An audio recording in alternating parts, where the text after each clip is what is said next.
हम्म, तो ये 13वां अध्याय का संदर्भ देखा। तो अभी पृथु महाराज का 11 अध्याय में बताया, लेकिन पृथु महाराज कैसे प्रकट हुए तो उसका पार्श्वभूमि बताया जा रहा है। ध्रुव चरित्र से अंग चरित्र, अंग से वेण, वेण से पृथु। तो ऐसा ये एक अध्याय है, ध्रुव महाराज के वंशजों का वर्णन, जिसमें अंग महाराज एक आते हैं। तो उसके लिए उन्होंने प्रश्न किया। तो पहले कितने 4-5 श्लोकों में विदुर जी प्रश्न कर रहे हैं। विदुर प्रश्न क्यों कर रहे हैं? क्योंकि उन्होंने पिछले अध्याय में, हाँ, पहले 5 श्लोकों में विदुर प्रश्न कर रहे हैं कि भाई प्रचेताओं की कौन सी, मतलब पिछले अध्याय में एक श्लोक सुन करके वो प्रश्न पूछे कि ध्रुव का जो लीला है वो प्रचेताओं के स्वभाव में वर्णन किया गया। तो ये प्रचेता कौन है इत्यादि वो सब पूछते हैं। तो प्रश्न किया गया है प्रचेताओं के बारे में, जिनका वर्णन होगा अंतिम कुछ अध्यायों में, चौथे श्लोक में। लेकिन उसके पहले बीच में दूसरे प्रश्न किए जाएंगे जो अंग महाराज और वेण के बारे में हैं। तो ये 13वें अध्याय से ये मूल प्रश्न है, जिसका उत्तर चलेगा चौथे स्कंद के अंतिम अध्याय के प्रचेताओं के बारे में। तो ये पहले 5 श्लोकों में है। विदुर जी बहुत उत्सुकता से ध्यान पूर्वक श्रवण करके प्रश्न कर रहे हैं। तो अध्याय 13, ध्रुव महाराज के वंशजों का वर्णन।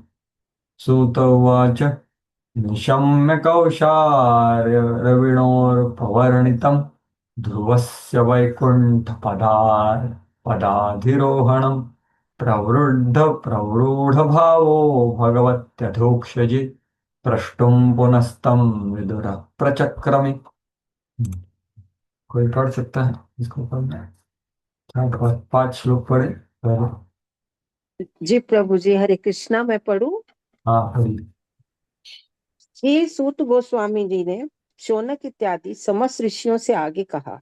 श्री मैत्रेय मुनि द्वारा ध्रुव महाराज के विष्णु धाम में आरोहण का वर्णन किए जाने पर विदुर में भक्ति भाव का अत्यधिक संचार हो उठा और उन्होंने श्री मैत्रेय मुनि से इस प्रकार पूछा। प्रवरूढ़ भावो भगवत जी। तो उनके हृदय में बहुत भावनाएं प्रकट हुई कि अरे वो भगवत धाम चले गए। देखो विदुर जी अभी कहाँ हैं? तीर्थ तीर्थ यात्रा पे है। 30 से 35 साल वो तीर्थ यात्रा पे थे, जब से पहले अध्याय में हमने देखा कि उनका अपमान हुआ था। तो वो इतने साल से भ्रमण कर रहे, तीर्थों में भक्तों से मिल रहे, श्रवण कर रहे, उद्धव से मिले। तो वो भी भगवान के विरह में थे, भगवान का अनुभव कर रहे थे। लेकिन जब भगवान धरातल से चले गए प्रभास के इस क्षेत्र में, तब उनका अनुभव थोड़ा कम हो गया। तब भी उनको प्रभास की लीला का स्मरण हुआ, नहीं, श्रवण हुआ। फिर उद्धव से मिले, फिर उनको सांत्वना प्राप्त हुई, और फिर मैत्रेय से मिल रहे हरिद्वार में। तो ध्रुव महाराज भगवत धाम चले गए तो उनके हृदय में बहुत भावनाएं प्रकट हुई, तो बढ़ा हुआ भक्ति भाव। तो क्यों? क्योंकि उनका परिवेश देखिए, वो पूरा भगवान के आवेश में, भगवान के विरह में, और भगवान ने इनको याद किया। तो प्रभुपाद जी यहाँ पर बोल रहे हैं कि कैसे भक्त भक्त को भक्तों के बारे में भी श्रवण करना जरूरी है, और वह नारद मुनि करते हैं। तो यहाँ पर वही कि विदुर तथा मैत्रेय मुनि की वार्ता से स्पष्ट है कि पूर्ण पुरुषोत्तम भगवान तथा उनके भक्तों के कार्यकलाप इतने मोहक होते हैं कि वर्णन करने वाला भक्त, न तो वर्णन करने वाला भक्त अघाता है, और न सुनने वाला भक्त प्रश्नोत्तर से थकता है। तो ये क्या बोला है? अघाता है मतलब क्या?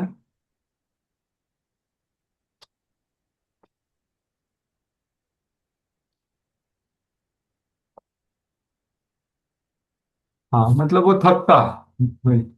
तो दोनों को आनंद प्राप्त होता है, ऐसा नहीं एक को आनंद प्राप्त होता है। ये विशेषता है हरि कथा की, कि दोनों को पोषण मिलता है। दिव्य विषय वस्तु ऐसी रोचक होती है कि न तो कोई सुनते और न ही कहते हुए थकान का अनुभव कर। किंतु जो भक्त नहीं है वो सोच सकता है कि लोग केवल भगवान की वार्ता में इतना क्या समय लगाते हैं, क्या ये चर्चा करते रहते हैं हमेशा वही चीज को, कुछ बदलता है क्या? हिस्ट्री की लीलाएं हो गई है, अभी कितनी बार चर्चा करेंगे उसको, वही पूछते वही वही बताया जाता है, तो वो समझ में नहीं आता। किंतु भक्त कभी भी पूर्ण पुरुषोत्तम भगवान या उनके भक्तों के विषय में सुनते तथा कहते संतुष्ट होते हैं या आगाते नहीं। तो वो संतुष्ट भी नहीं होते और थकते भी नहीं। तो ये बात है, ये आध्यात्मिकता का अनुभव है कि भाई उसमें हमको ये प्राप्त नहीं होता। वे जितना ही अधिक सुनते हैं और कहते हैं उतना ही अधिक सुनने हेतु उत्साहित होते हैं। तो ये भौतिक कथाओं या भौतिक कुछ जानकारी जैसा नहीं है, इसमें भगवान की उपस्थिति होती है।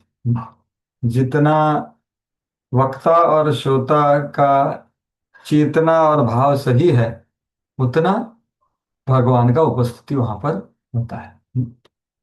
इसलिए परीक्षित महाराज की उत्सुकता देख करके कितनी बार सुखदेव गोस्वामी इतने भाव खुश हो गए कि भाई आप जैसे एक स्त्री लंपट आदमी जो होता है, वो वही स्त्री या स्त्रियों के बारे में सुनने के लिए बहुत उत्सुक होता है, वैसे आप कृष्ण कथा जानते हुए भी आपको नवनवान प्रतीत होते।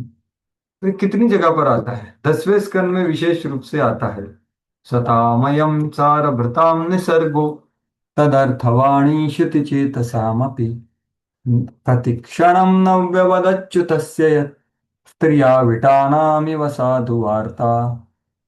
हे परीक्षित, आप इतने उत्सुक हो सुनने के लिए जितना एक कामुक स्त्री लंपट आदमी स्त्री के बारे में सुन।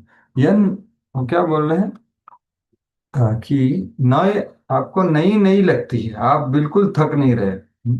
हालांकि मैंने ब्रेक भी नहीं दिया अभी तक आपको, और आप जाने वाले हो, लेकिन आप उसके बारे में सोच ही नहीं रहे, शाप नहीं मृत्यु नहीं, आप तो कथा में पूरे की पूरे आविष्ट हो।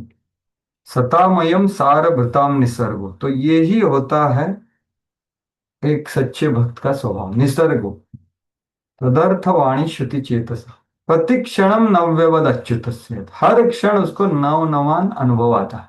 अगर वो वर्णन वही चीज को कर रहा है तो उसको नया लगता है, और जो श्रवण वही चीज का कर रहा है उसको भी नया लगता है।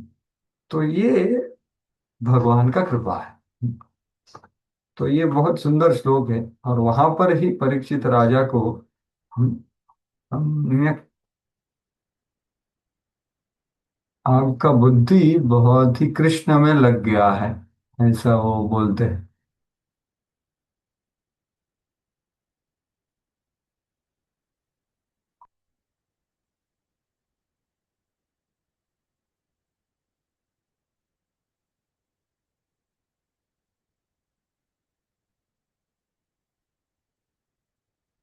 देखो ये शायद बहुत सुंदर श्लोक है।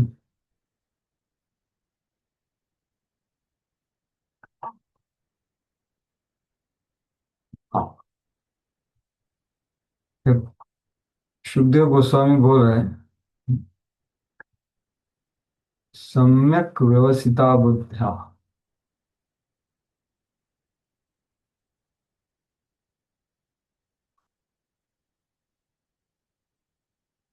ये ये उत्सुकता जो है वो बहुत जगह पे दिखाई गई है भागवत में।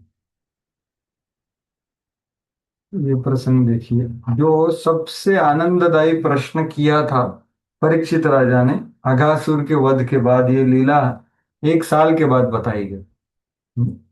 तो साधु पृष्ठम महाभागा त्वया भागवत होता, आप भागवतों में उत्तम हो, क्योंकि आपने ये सब सुना हुआ है तो भी आपको वापस नवनवान प्रतीत होगा।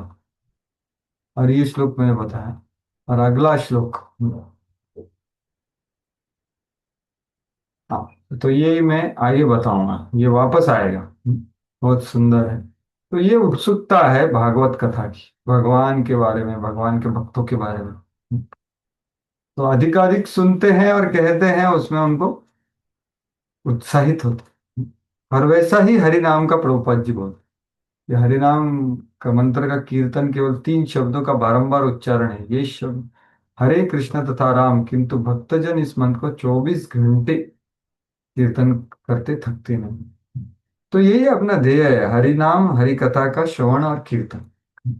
बस यही इस्कॉन इसके लिए बना है। 4 चीजें, हरि नाम हरि कथा श्रवण कीर्तन, बस इसको सुनो सुनाओ और लाइव बनाओ। विदुरवाच केते प्रचेतसो नाम कस्यापत्यानि सुव्रत कस्यान्वया ये प्रख्यातः कुत्र वा सत्रमासत। कंटिन्यू पढ़िए माता। विदुर ने श्री मैत्रेय मुनि से पूछा, हे महान भक्त, रचेतागण कौन थे? वे किस कुल के थे? वे किसके पुत्र थे? और उन्होंने कहाँ पर महान यज्ञ संपन्न किए?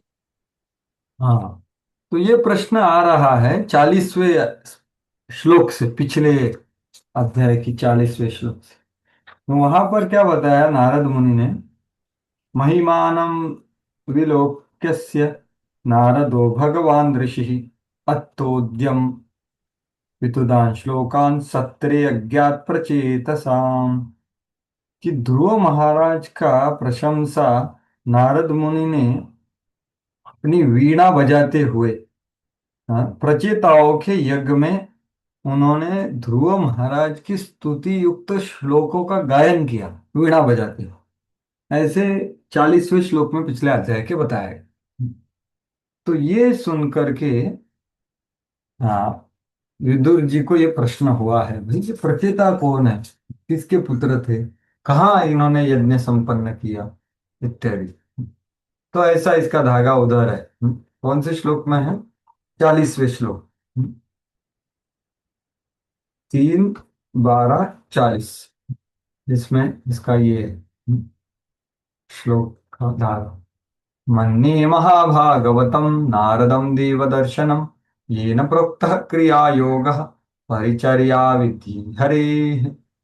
विदुर ने कहा, मैं जानता हूँ कि श्री नारद मुनि समस्त भक्तों के शिरोमणि हैं। उन्होंने भक्ति की 5 रात्रिक विधि का संकल्प किया है और श्री भगवान से साक्षात भेंट की है। तो अभी ये नारद मुनि का गुणगान करे कि अरे ये नारद मुनि, ये बहुत ही विशेष भक्त है, जिनको वैयक्तिक रूप से भगवान ने पंचरात्र जो उन्होंने रचना किया, पंचरात्र विधियों का पुस्तक में, ग्रंथ में, तो उसका वर्णन वैयक्तिक भगवान से उन्होंने सुना और लिखा है। ये न प्रोक्तः, जिस क्रिया योग परिचर्या विधे हरे, उन्होंने भक्ति की पांचरात्रि विधि का संकलन किया है और भगवान से साक्षात भेंट की है। तो ऐसे नारद कैसे है? महाभागवत है और देव दर्शन है। तो देव दर्शन का अर्थ बहुत जगह पे बहुत अलग अलग हो सकता है, लेकिन उनके दर्शन मतलब देव दर्शन, ऐसा ही बोल, क्योंकि वो नारद मतलब जो नारायण को दे सकते, तो देव दर्शनम। तो ऐसा उनका गुणगान कर रहे हैं। तो प्रभुपाद जी तात्पर्य में कैसे बोल रहे हैं कि अपने यहाँ जो भक्ति के आगे बढ़ने का जो विधि है, उसमें दो है। जैसे ट्रेन का पटरी होता है ना, एक पटरी है भागवत विधि, तो श्रवण कीर्तन स्मरण हरिनाम हरि कथा, कहते हैं भागवत। और दूसरा है पटरी पंचरात्रिक विधि। तो ये दोनों मार्ग बहुत जरूरी है। और कृष्ण भावनामृत आंदोलन एक साथ दोनों ही विधियों को अपनाता है, जिससे पूर्ण पुरुषोत्तम भगवान के साक्षात्कार के मार्ग में निरंतर प्रगति की जा सकती है। तो ये जो मार्ग है, देखो, स्मर्तव्यम सततम विष्णु विस्मर्तव्यम न जातु, सर्वे विधि निषेधस्युर एतयोरेव किंकर। तो सर्तव्यम सततम विष्णु के लिए है भागवत विधि विशेष रूप से, और उनको कभी ना भूलने के लिए है पंचरात्रिक विधि, जिसमें बहुत सारा भूत शुद्धि मंत्र जप आचमन ये सब है। बहुत सारे ये होते हैं ना समय के, और शुद्धता का आचरण करते हुए वेदों में दी हुई चीजों से विग्रह की पूजा कर। तो ये दोनों चीज जरूरी है कृष्ण भावना, इसलिए प्रभुपाद जी ने विग्रह को स्थापन किया मंदिर में। और गृहस्थों को विशेष करके बोला गया कि भाई विग्रह को पूजा करिए। घर घर का केंद्र बिंदु विग्रह होना चाहिए, जो आपके घर का एक बहुत प्रमुख व्यक्ति है। तो ये प्रभुपाद जी बहुत जगह पे लिखे। तो ये दोनों का जरूरत है। तो पंचरात्रिक विधि और भागवत विधि। स्वधर्मशीलै पुरुषै भगवान यज्ञ पुरुषः इच्छमानो भक्तिमता नारदेनीडितः किल। जब समस्त प्रचेता धार्मिक अनुष्ठान तथा यज्ञ कर्म कर रहे थे और इस प्रकार पूर्ण पुरुषोत्तम भगवान को प्रसन्न करने हेतु पूजा कर रहे थे, तो श्री नारद मुनि ने ध्रुव महाराज के दिव्य गुणों का वर्णन किया। हाँ, तो यहाँ पर वो प्रसंग का जो सुना है वो वापस बता रहे हैं कि अरे यज्ञ का अनुष्ठान क्यों किया जाता है, विष्णु को खुश करने। तो इसलिए उधर नारद मुनि आकर के उन्होंने ध्रुव महाराज की कथा का या श्लोकों का प्रशंसा का वर्णन किया। तो एक्चुअली पहले यज्ञ होते थे ना, तो यज्ञ में कथा भी होता था। जैसे महाभारत बताया गया जन्मेजय ऋषि, जन्मेजय को वैशंपायन ऋषि के द्वारा एक यज्ञ में। तो ये यज्ञ में यज्ञ भी होता था और सुबह शाम ने तो शाम को कथा भी होता। तो ये कथा अविभाज्य भाग था। पुराणों की कथाएं, भागवत कथा इत्यादि। हम्म। जैसे शौनक आदि ऋषि भी यज्ञ कर रहे थे, तो शुरुआत में वो कथा शाम को वगैरह होती थी, सुबह शाम ऐसा। तो उन्होंने रोमहर्षण सुद से सुना, फिर सुद गोस्वामी से इतर पुराण सुने, और फिर भागवत पुराण बाद में सुने। तो जैसे उनका भक्ति बढ़ा वैसे वैसे वो बोले कि अरे ये यज्ञ करने से हमारा मुंह ही काला हो रहा है, तो छोड़ो। तो परम पूज्य राधा गोविंद महाराज बोलते, एक साधु ने एक बकेट ले करके वो यज्ञ में पानी डाल दिया और बोले अभी सिर्फ कथा सुनाओ, बस वही यज्ञ करेंगे। तो उनका काफी वो यज्ञ में आगे बढ़े। तो वही यहाँ पर बोल रहे थे कि धार्मिक अनुष्ठान कर रहे थे पूर्ण पुरुषोत्तम भगवान को प्रसन्न कर। तो यहाँ पर प्रभुपाद जी लिखते हैं कि कैसे नारद मुनि सिर्फ भगवान का गुणगान नहीं करते, लेकिन भगवान के भक्तों का भी गुणगान करते। नारद मुनि सर्वदा भगवान की लीलाओं का गुणगान करते हैं। इस श्लोक में प्रकट है कि न केवल वो शिव भगवान का गुणगान करते हैं, वरन शिव भगवान के भक्तों का भी गुणगान करते हैं। नारद मुनि का एकमात्र जीवन लक्ष्य है कि भगवान की भक्तिमय सेवा का प्रचार है। तो इज्जमानो भक्तिमता नारदेन ईरिता किल। तो देखिए ये नारद मुनि कितनी जगह पे ऐसा किए हैं, देखिए आप। अभी सातवां स्कंद पूरा है प्रहलाद महाराज, नरसिंह देव और हिरण्यकशिपु का। वो कहाँ हो रहा है, कौन से यज्ञ में हो रहा है वो? किसके यज्ञ में हो रहा है कथा? हम्म, कोई बताया? यक्ष के यज्ञ में। यक्ष के यज्ञ में? नहीं तो।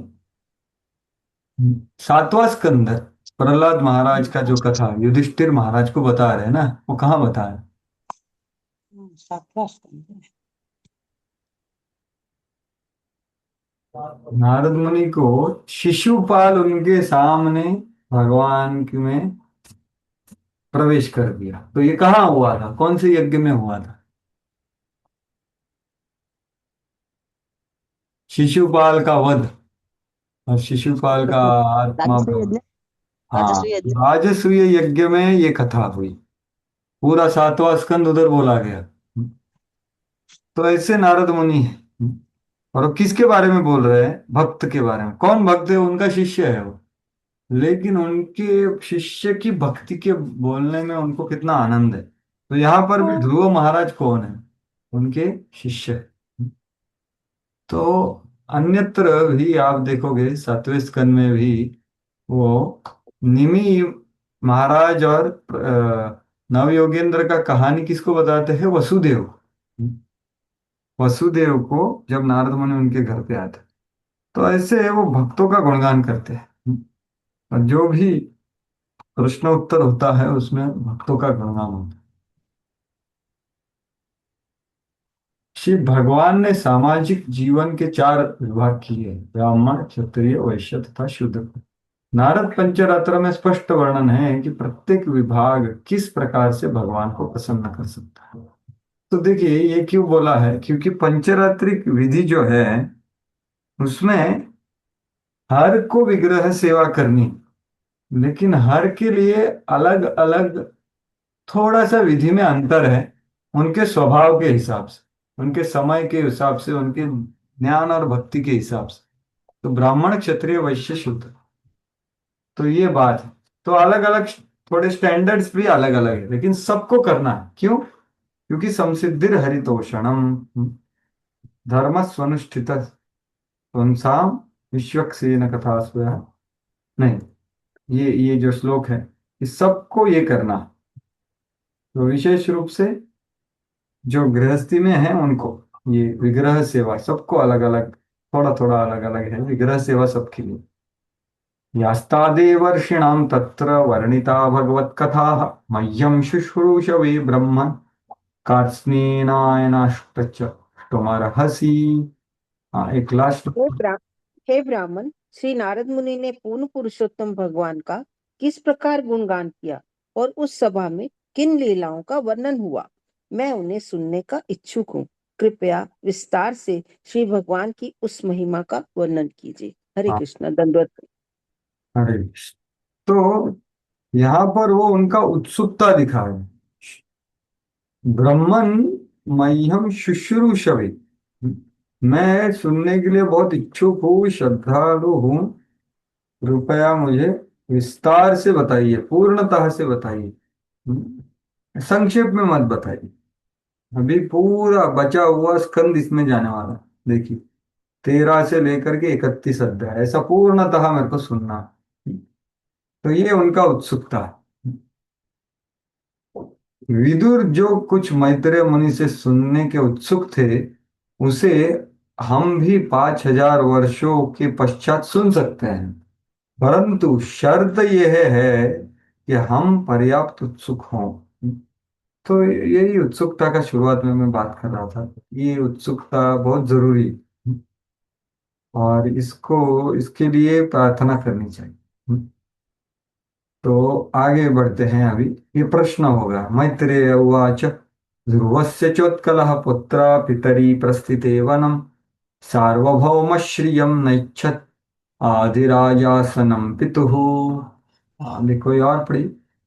हरे कृष्णा, मैं पढ़ सकती हूँ प्रभु जी। हाँ पढ़ी। हरे कृष्णा, दंडवत प्रणाम। श्री मैत्री मुनि ने उत्तर दिया, हे विदुर, जब ध्रुव महाराज वन को चले गए तो उनके पुत्र उत्कल ने अपना पिता के वैभवपूर्ण राज सिंहासन की कोई कामना नहीं की, क्योंकि वह तो इस ग्रह के समस्त देशों के शासक के निमित्त था। हाँ, तो ध्रुव का जो पुत्र था पहला बड़ा, वो भी बहुत भक्तिमान था और निरासक्त था। तो जब ध्रुव महाराज चले गए तो उत्कल ने राज्य को ग्रहण नहीं किया, और उसका इच्छा ही नहीं किया, ग्रहण करना तो छोड़ दो, कोई कामना नहीं की। सार्वभौमत का कभी श्रियम, सार्वभौम श्रियम नहीं इच्छत, क्योंकि उनको अनासक्त थे उस, तो वही उनका चेतना आगे के श्लोक में बताया गया। सजन्मो जन्मनोपशांतात्मा निसंग समदर्शन ददर्श लोके विततम आत्मानं लोकमात्मनि। हाँ, पढ़िए। उत्कल जन्म से ही पूर्णतया संतुष्ट था तथा संसार से अनासक्त था। वह समदर्शी था, क्योंकि वह प्रत्येक वस्तु को परमात्मा में और परमात्मा को प्रत्येक व्यक्ति के हृदय में स्थित देखता था। तो उनका दृष्टि और दृष्टिकोण बहुत ही व्यापक और भक्तिमय था। भगवान को सबके हृदय में देखना और सबको भगवान में देखना, तो ये हो गई वास्तविक दृष्टि। तो भगवत गीता में भगवान भी यही बताते हैं, 4:32 और 4:33 में शायद यही है। नहीं, हाँ, चार, क्या वो वो श्लोक के बाद का श्लोक क्या है? हाँ, 4:32 ही ना, कि तद्विद्धि प्रणिपातेन परिप्रश्नेन सेवया उपदीक्षन्ति ते ज्ञानम ज्ञानिनस तत्वदर्शिनः। तो इसके अगला श्लोक क्या है? वही ये 4 पॉइंट। तो इसके आगे तद्विद्धि का वाला श्लोक 4.34 है। 34। हाँ, तो 34 और 35, 4:35 अगर आप देखेंगे तो यही है उनका। जो ये शरणागत होता है, परिप्रश्न करता है और सेवा करता है, तो क्या होता है उसका? यही होता है जो यहाँ पर उत्कल को हुआ। तो देखिए 4:34 है, तद्विद्धि प्रणिपाते न परिप्रश्नेन सेवया। तो यद ज्ञात्वा न पुनर्मोहम एवं यास्यसि पांडव येन भूतानि अशेषाणि द्रक्ष्यस्य आत्मन्यथा मयि। तो यही अर्थ है कि उन्होंने ये ज्ञान, ये दृष्टिकोण प्राप्त होने पर यद ज्ञात्वा न, वो कभी मोह में नहीं पड़ेगा, तो उसको राज्य भी नहीं चाहिए। और वो कैसा देखेगा कि सब जीव में भगवान है और वो सभी भगवान के हैं। तो यही वो देख रहा था, जो हमको भी देखना। तो एक अत्यंत उन्नत महाभागवत इस प्रकार देखता है। वह एक ही परमात्मा को हर के हृदय में स्थित देखता है। उसमें जीवात्माओं के भौतिक रूपों का कोई भेदभाव नहीं रहता। पुरुष स्त्री, नो, वो जो है ना, विद्या विनय संपन्ने ब्राह्मणों गव्य हस्तिनी सुनी चैव स्वपाके च पंडिता समदर्श। वह हर एक को भगवान के अंश रूप में दिखता है। सर्वत्र ईश्वर की उपस्थिति का अनुभव करने वाला महाभागवत ईश्वर की दृष्टि से कभी ओझल नहीं होता और परमेश्वर ही कभी उसकी उष्टि से। हाँ, तो ये भगवत गीता का श्लोक ही है ये, यो माम पश्यति सर्वत्र सर्वत्र मयि पश्यति तस्याहम न प्रणश्यामि स च मे न प्रणश्यति। तो ये कब संभव है? जब भक्ति में बहुत आगे की स्थिति है। तो ये प्रभुपाद जी बोले, तो ये उत्कल की स्थिति थी। और क्या चेतना थी उसकी? ये दृष्टि थी। अभी चेतना क्या थी? आत्मानं ब्रह्म निर्वाणम प्रतस्तामृत विग्रहम अवबोध रसैकात्म्यम आनंदमनुसत्तम संततम अव अव्य अव्यवच्छिन्न योगांधि दग्धकर्मामलाशयः स्वरूपमवरुन्धानो नानात्मोऽन्यन्तदैक्षत। उसने परम ब्रह्म के विषय में अपने ज्ञान के प्रसार द्वारा पहले ही शरीर बंधन से मुक्ति प्राप्त कर ली थी। यह मुक्ति निर्वाण कहलाती है। वह दिव्य आनंद की स्थिति को प्राप्त था और उसी आनंदमय स्थिति में रहता रहा, जो अधिक अधिक बढ़ती जा रही थी। यह भक्ति योग के सतत अभ्यास कारण ही संभव था, जिसकी तुलना अग्नि से की गई है, जो समस्त मलिन भौतिक वस्तुओं को भस्म कर देती है। वह सदैव आत्मा साक्षात्कार की अपनी स्वाभाविक स्थिति में रहता था और श्री भगवान के अतिरिक्त और कुछ भी नहीं देख सकता था और वह भक्ति में तल्लीन रहता था।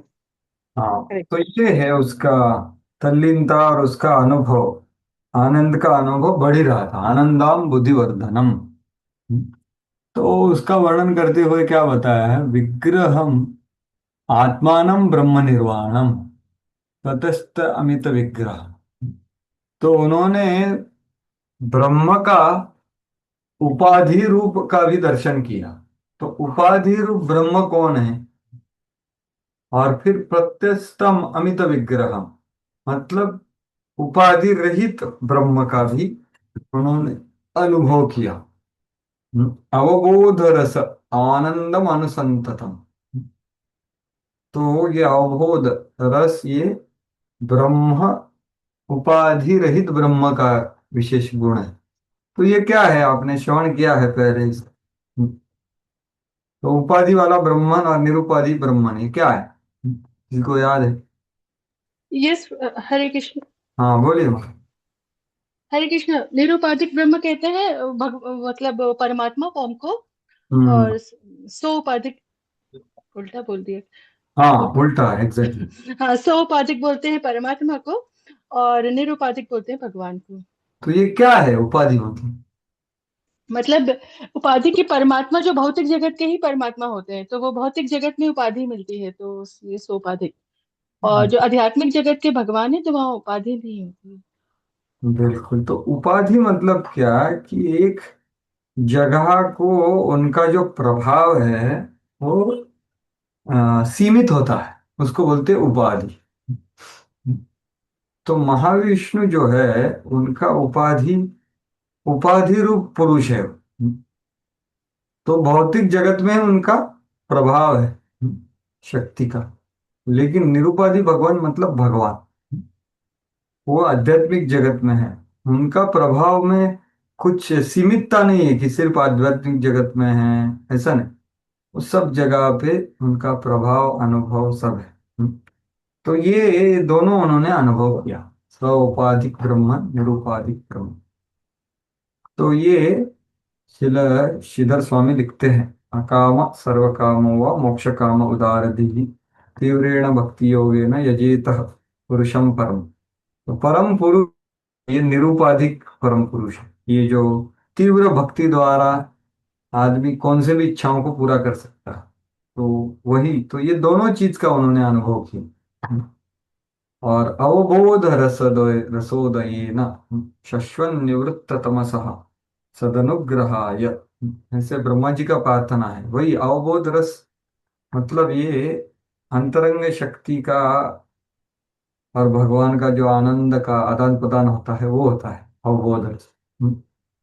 तो इसका बढ़ोतरी हो रहा था ऐसे उनके अनुभव। फिर उन्होंने कुछ देखा ही नहीं दूसरा। तो प्रभुपाद जी उसको ही वर्णित कर रहे, ब्रह्मभूत प्रसन्नात्मा न शोचती न कांक्षति इत्यादि। तो ऐसी अवस्था में वो स्थित थे, वहां पर शुद्ध भक्त की प्राप्त होती। तो वो इससे चले गए, क्या आगे चले गए। प्रभुपाद जी वही ये आनंदाम बुद्धिवर्धनम का वर्णन कर रहे हैं शिक्षाष्टक से। जब मनुष्य इस पद तक स्थित होता है, पर स्थित होता है, तो उसकी रुचि भौतिक ऐश्वर्य या राज सिंहासन तथा संपूर्ण लोक के ऊपर प्रभुत्व जताने में नहीं रह जाती। सार्वभौमत श्रियम नैच्छत, तो वो नहीं रहता उसको। जैसे अम्बरीश महाराज भी थे, लेकिन उनका इच्छा क्या था, ऐसा नहीं था। यह स्थिति विरक्तिर अन्यत्र स्यात् कहलाती, ये भक्ति योग का फल है।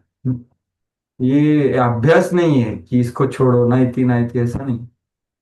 भक्ति परे ईशानुभव विरक्तिरि अन्यत्र च विषयिककार प्रपद्यमानस्य यथाश्नतस्सु तुष्टि पुष्टि क्षुद्पायु। तो वही चीज को दूसरे शब्दों में कह रहे हैं, परम दृष्टवा निवर्तक। आध्यात्मिक स्तर पर श्रेष्ठ आनंदमय जीवन का स्वाद चख लेने पर मनुष्य भौतिक सुख में भाग लेना छोड़ देता है, भाग लेना छोड़ देता है। आध्यात्मिक ज्ञान में वृद्धि के साथ ही सभी भौतिक कामनाएं जलकर राख हो जाती। दग्ध का काम आशय, ऐसा है ना इधर, क्या है? हाँ, दग्ध कर्मो मलाशय, ये सब नष्ट हो जाए। नहीं तो काम वो है ना, कौन सा, काम लोभादयश्च चेतयेत अनाग्धम तम सत्वे प्रसिद्ध इत्यादि। तो ये सब नष्ट हो जाते हैं, ये आगे की स्थिति हो। तो वही यहाँ पर बताया गया है। क्योंकि आध्यात्मिक ज्ञान का अग्नि के समान हो।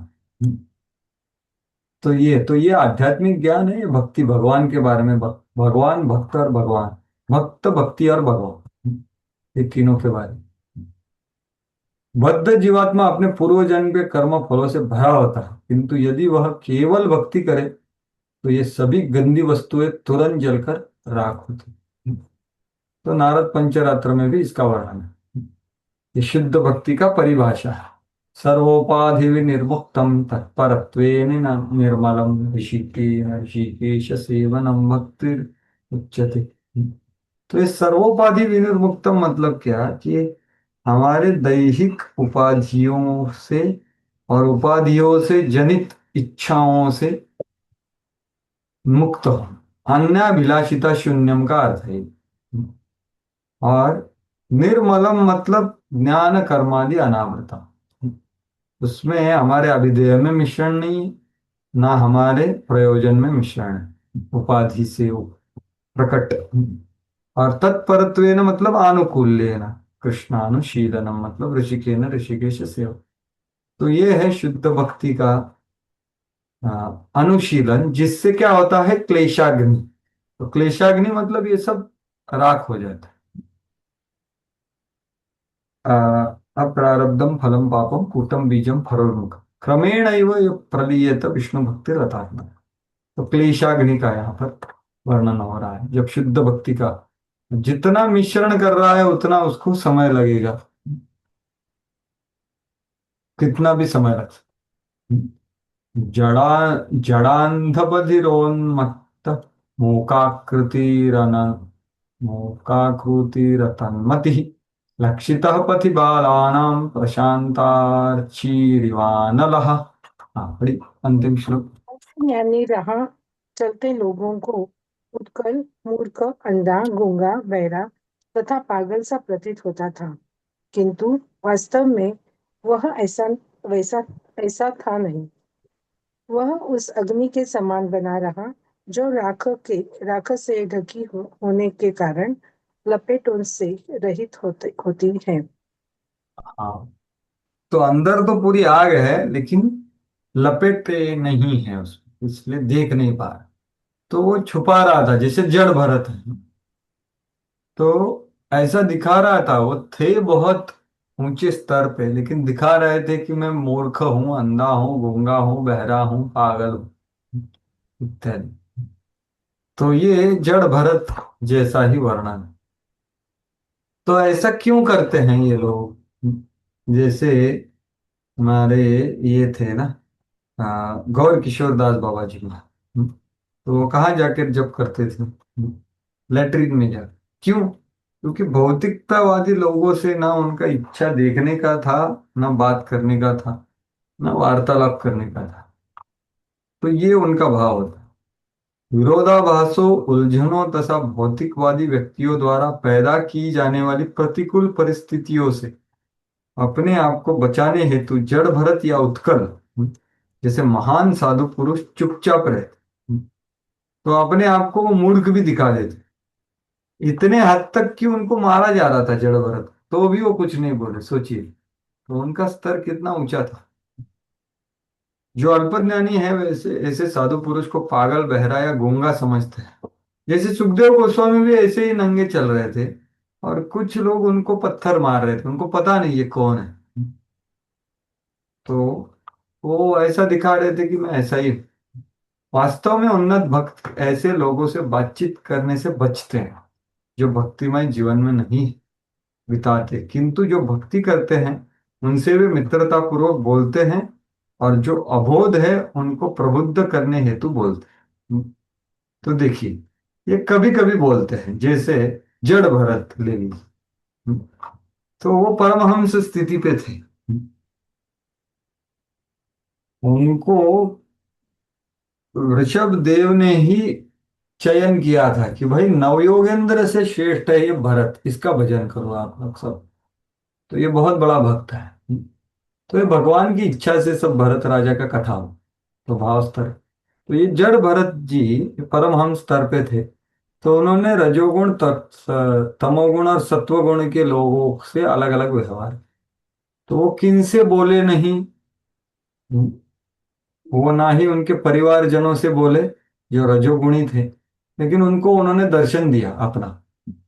ना ही वो तमोगुणी जो उनको सूली पे चढ़ा रहे थे, उनसे भी वो नहीं बोले, लेकिन उनको भी कृपा प्रदान की। कैसे? उनको दुर्गा का दर्शन दिला करके। लेकिन जो सत्वगुण में थे, जो श्रवण करने के लिए थोड़े उत्सुक थे, वो कथा सुनने के लिए ही जा रहे थे। हमारे रघुगण जी जा रहे थे गंगा सागर कथा सुनने। तो उन्होंने यहाँ पर ही कथा सुना दिया उनको पूरा, क्योंकि वो श्रवण करने योग्य थे। तो ऐसे ये परमहंस होते हैं। तो जो भक्ति करते हैं उससे मित्रता पूर्वक बोलते हैं। जैसे अवधूत थे प्रहलाद महाराज, उनको जा करके जान लिए कि ये सिर्फ सोया हुआ है, बहुत जाड़ा आदमी है, लेकिन ये बहुत बड़ा परमहंस है। तो तब भी वो अवधूत ने तो किससे भी नहीं बोलता था, प्रहलाद महाराज से बोला। वो क्यों बोला? क्योंकि वो बोला, अरे मैं आपसे बात करूंगा तो मेरा शुद्धिकरण होगा। तो ऐसी बात है, नहीं तो ये बोलते ही नहीं, अजगर वृत्ति जैसे पड़े रहते। जैसे वो अवधूत था, सातवें स्कंद वाला अवधूत, जिसने सन्यासी आश्रम का वर्णन किया।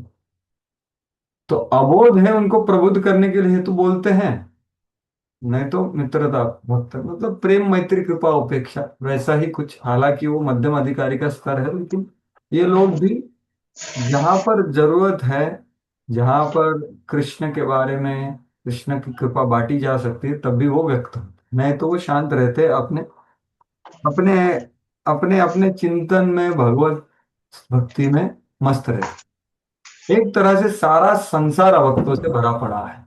अतः एक प्रकार अन्य अत्यंत उन्नत भक्त भजनानंदी कहलाता।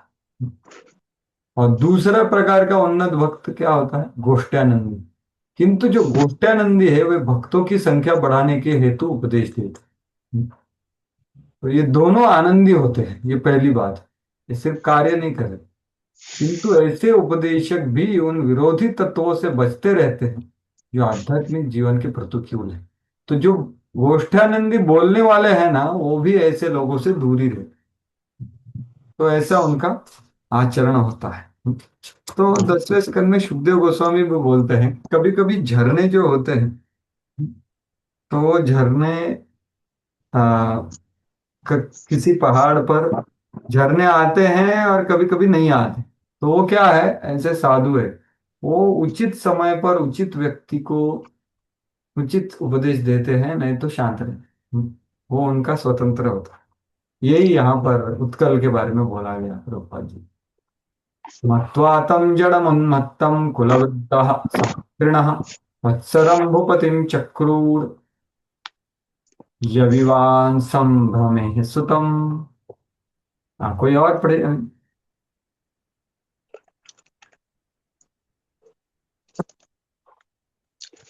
हरे कृष्णा, कोई और पढ़ सकते हैं?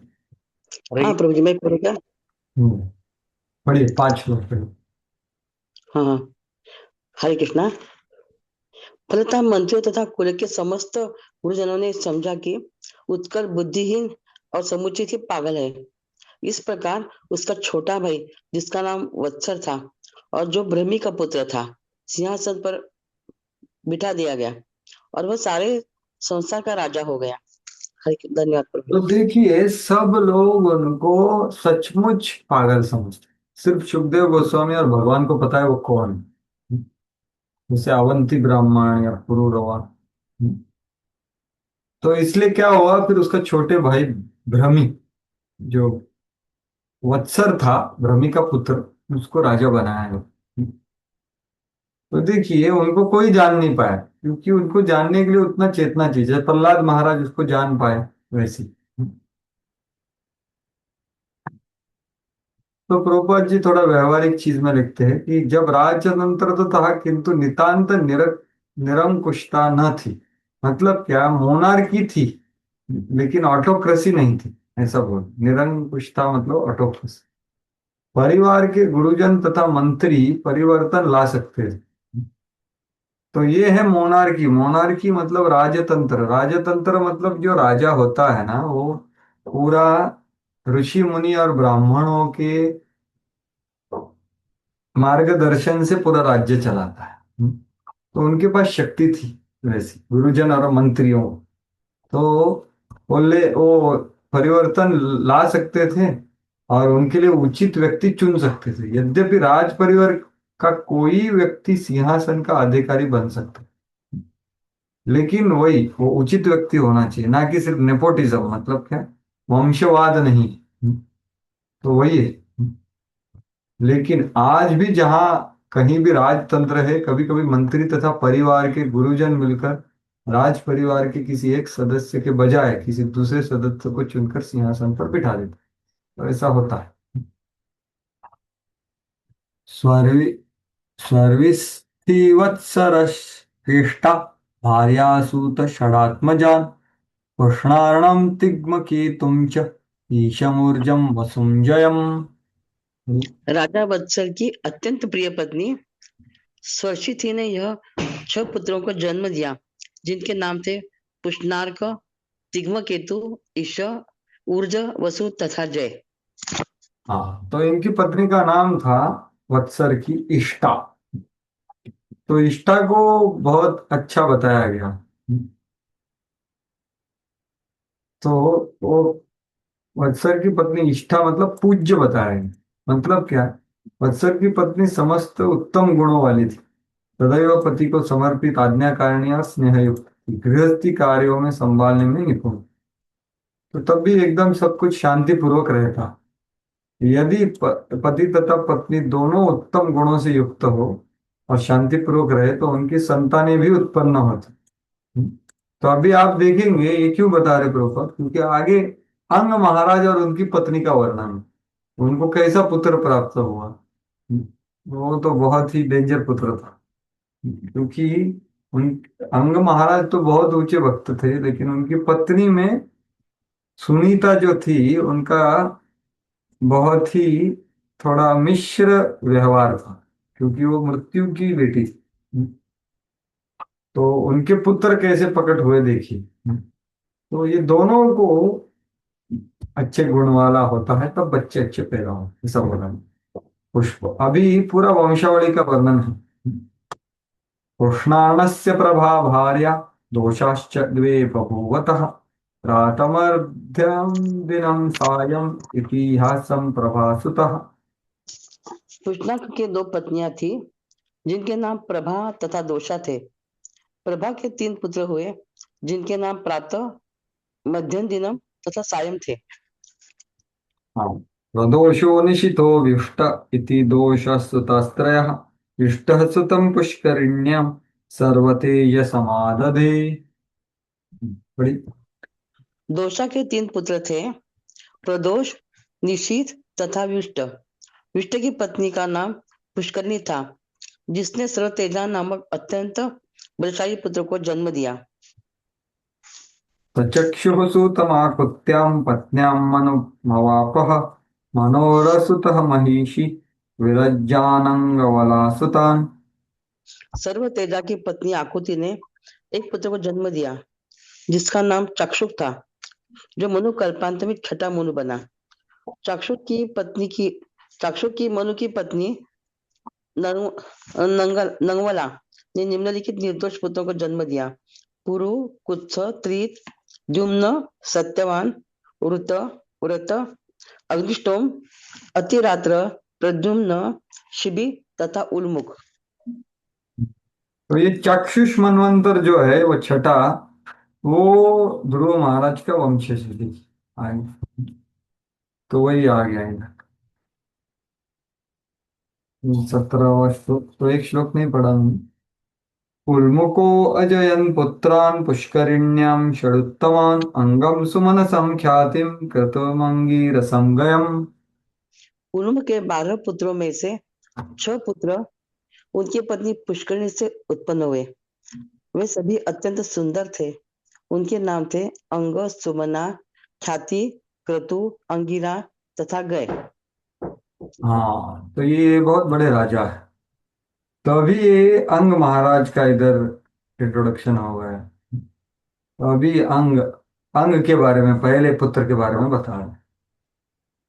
सुनीतांगस्य या पत्नी शुश्रु शुश्रु शुश्रुवे वेनमुल्बणम् यदौ यदौ शीलत्सरायर्षिन् निर्विण्णो निरगात्पुरात्। अंग की पत्नी सुनीता से वेन नामक पुत्र उत्पन्न हुआ, जो अत्यंत कुटिल था। राजा अंग साधु था, अतः वह वेन के दुष्चरित्र से अत्यंत निराश था। फलतः वह घर तथा राज्य छोड़कर जंगल चला गया। हाँ देखो, तो यहाँ पर ये कहानी बता रहे थोड़ी सी। कि अंग की पत्नी सुनीता, उससे वेन नामक पुत्र हुए। लेकिन वेणु उल्बणम मतलब वो बहुत कुटिल था।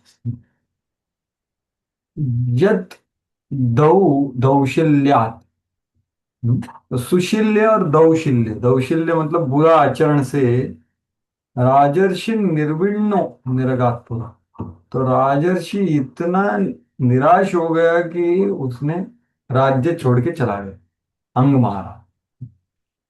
तो इनके स्वभाव इतना उल्बण युक्त था, इतना कुटिल था, इतना क्रूर था, इतना बुरा आचरण था। उन्होंने पूरा प्रयास किया लेकिन वो राज्य छोड़ के चला गया। तो थोड़ा और कहानी बता रहे हैं आगे।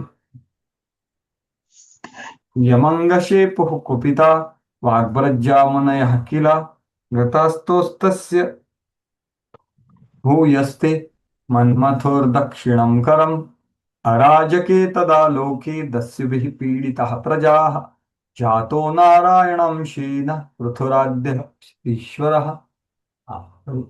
हे विदुर, हे विदुर, जब ऋषिगण श्राप देते हैं तो उनके शब्द वज्र के समान कठोर होते हैं। अतः जब उन्होंने क्रोधवश वेन को श्राप दे दिया तो वो मर गया। कोई राजा न होने से उसकी मृत्यु के बाद चोर उच्चके बढ़ने लगे, राज्य में अनियमितता फैल गई और समस्त नागरिकों की परम क्षति हुई।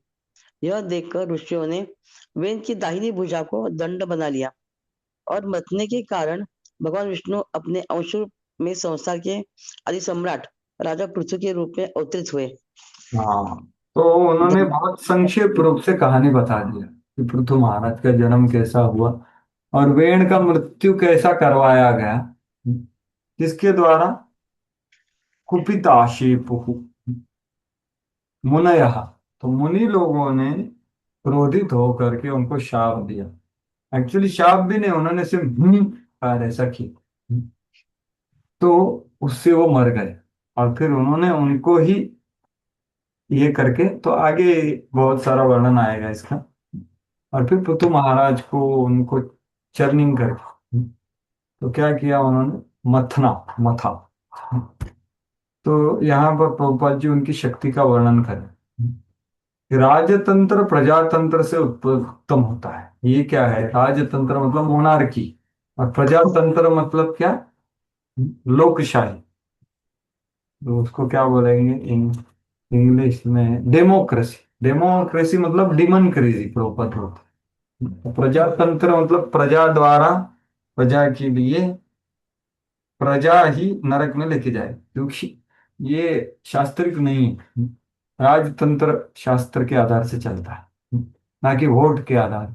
तो इसलिए राजतंत्र उत्तम होता है, क्योंकि यदि राजतंत्र प्रबल हो तो राज के अंदर विधि विधानों का सुचारू रूप से पालन हो। क्योंकि क्या होता है, वहां पर ऋषि मुनि गण, ब्राह्मण गण, क्षत्रिय राजाओं को मार्गदर्शन करते हैं भगवान की इच्छा और शास्त्र के हिसाब से। तो प्रभुपाद जी उदाहरण दे रहे हैं कि 100 वर्ष पूर्व भी भारत की रियासत कश्मीर का राजा था, वो इतना प्रबल था कि उसके राज्य में कोई चोर पकड़ा जाता था, उसका हाथ काट दिया जाता। और इस कठोर दंड के कारण एक भी चोरी नहीं होती थी उसके। यहां तक कि यदि कोई राह में कुछ छोड़ देता तो उसे कोई छूता न था, क्योंकि वो जानते अगर मैंने इसको उठाया तो मेरा हाथ कटेगा। तो शिवाजी महाराज के समय पर भी ऐसा एक ये था, चौरंग बोलते उसको। चौरंग मतलब जो है ना, उसके ऊपर पूजा वगैरह किया जाता है। तो जो आदमी किसी स्त्री को गलत व्यवहार करता था ना, तो उसका चौरंग बनाया जाता था। मतलब क्या, कि उसका ये हाथ है ना, आधा काटता है, ये हाथ आधा काटते थे, पैर घुटने में काटते थे दोनों पैर को, और उसको मंदिर के उधर रखते थे। तो सब लोग, चौरंग मतलब वो चल नहीं सकता है, कुछ नहीं कर सकता है, तो सब लोग उसको देखते थे। और कैसा हुआ ये, इन्होंने स्त्री से गलत व्यवहार किया, तो वो देख करके कोई भी स्त्री से गलत व्यवहार नहीं करता था। और फिर एक बार क्या हुआ, देखो ये राजतंत्र कितना स्पष्ट होता है। कि एक बार एक वेश्या थी, उन्होंने एक एक छोटे प्रांत के राजा के ऊपर आरोप लगाया कि इसने मेरे को छेड़ा कर। तो ये तो एक्चुअली वो वेश्या थी। तो वो आई राजा के पास बताने के लिए। और फिर वहां पर जिजाऊ भी थी, तो उनको थोड़ा समझ में आया कि इधर दाल में कुछ काला है। तो उन्होंने राजा को भी पूछा। राजा बताया कि मैंने इससे छेड़खानी नहीं की, ये तो वेश्या है ना, तो मैं उसके पास, मतलब छेड़खानी नहीं थी वो। तो ये आमने सामने पूछा उनको, कि वो दोनों को ला करके पूछा कि देखो हे वेश्या, अगर आप बोल रही है तो इसका चौरंग बनाएंगे, आप रेडी है इसके लिए? तो तब भी वो शायद मानी कि नहीं, मैंने गलत ये किया। तो फिर वो वेश्या को राज्य से बाहर भेज दिया गया। तो ये है राजतंत्र, जहां पर जो रूल बनाया जाता है उसका गैर उपयोग नहीं होता। आजकल यही हो रहा है कि किसी स्त्री ने कुछ बोल दिया कि ये हो गया है, वो सच माना जाता है।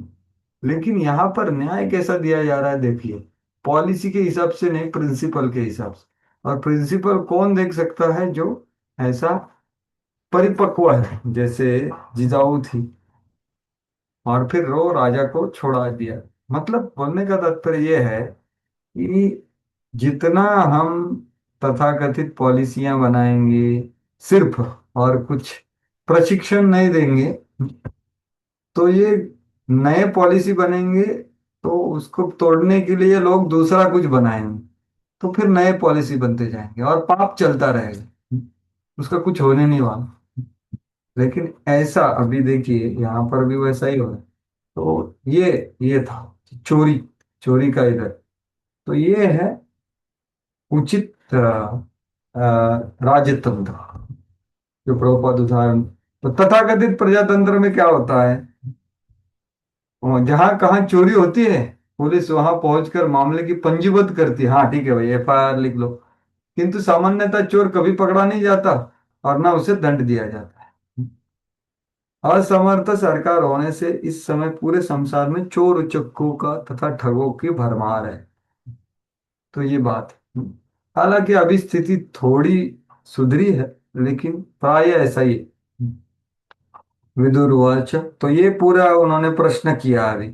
तो वो प्रचेताओं का प्रश्न थोड़ा पीछे गया, अभी प्रश्न हो गया अंग महाराज का और वेण का। तो अभी विदुर प्रश्न करेंगे उसके बारे में, ये सुन करके उनको उत्सुकता हो गई। विदुर्वाच, तस्य शीलनिधे साधो ब्रह्मणस्य महात्मनः राज्ञः कमथमबुद्धुष्टा प्रजायद्विमनाययौ। कोई और पढ़ी? हरे कृष्णा। हरे कृष्णा। प्रभु जी मैं पढ़ा। हाँ पढ़ी। विदुर ने मैत्रेय से पूछा, हे ब्राह्मण, राजा अंग तो अत्यंत भद्र था। वह अत्यंत चरित्रवान तथा साधु पुरुष था और ब्राह्मण संस्कृति का प्रेमी था। तो फिर इतने महान पुरुष के वेन जैसा दुष्ट पुत्र कैसे उत्पन्न हुआ, जिससे वह अपने राज्य के प्रति अन्यमनस्क हो उठा और उसे छोड़ दिया। हाँ, तो यहाँ पर वो अभी दो तीन प्रश्न करेंगे, ये श्लोक में अगले श्लोक में, क्योंकि ये बहुत रोचक चीज है। अरे अंग इतने अच्छे पुत्र थे, शील निधि, साधु। तो ऐसे शील निधि राजा को, जो कैसा राजा? ब्राह्मण से महात्मन, तो ब्राह्मण सभ्यता का प्रेमी था वो ना। हम्म। तो वैसे राजा को ऐसा पुत्र कैसा प्राप्त हुआ, जिनको ब्राह्मण ने ही मार दिया? और ऐसा कैसा कि ये राजा भाग गया? इतना बुरा क्या था उसमें? विमनहा ये वो। तो ये पूछा है। तो यहाँ पर प्रभुपाद जी वो अपना परिवार छोड़ के चला गए वेण। तो उसके बारे में बोल रहे थे प्रभुपाद जी। अपेक्षा की जाती है कि पारिवारिक जीवन में मनुष्य को पिता माता पत्नी बच्चों के साथ सुखपूर्वक रहेगा, किंतु किन्हीं परिस्थितियों में कोई माता पिता संतति अथवा पत्नी शत्रु बन जाती, तब भी समस्या होती। तो चाणक्य मुनि बोलते हैं, ऋणी कर्ता पिता शत्रु, माता शत्रु व्याभिचारिणी, रूपवती भार्या शत्रु, पुत्र शत्रु अपंडितः। तो जो पिता है उसके बाद बहुत सारा ऋण है, लोन, तो वो शत्रु होता है, क्योंकि वो लोन बेटे पे ऊपर आ जाता है। माता शत्रु व्याभिचारिणी, जो जिनका व्याभिचारी माता है वो शत्रु है। रूपवती भार्या शत्रु, जिसकी भार्या बहुत रूपवती है वो भी शत्रु है। और पुत्र शत्रु अपंडित, जो अपंडित अज्ञान या अभक्त है तो निकम्मा है, प्रभुपद बोले मूर्ख है वो निकम्मा, तो वो भी शत्रु है। इस प्रकार जब परिवार का कोई सदस्य शत्रु बन जाता है तो पारिवारिक जीवन बिताना या गृहस्थ बने रहना कठिन हो जाता है। तो ये बहुत व्यवहारिक चीज है, जहां पर बहुत निकट संबंध और निकट एक दूसरे का दिखा देखे जाता है, व्यवहार किया जाता है। तो वहां पर अगर ऐसा कुछ होता है तो बहुत बड़ा समस्या होता है, मानसिक शारीरिक बौद्धिक सब तरह।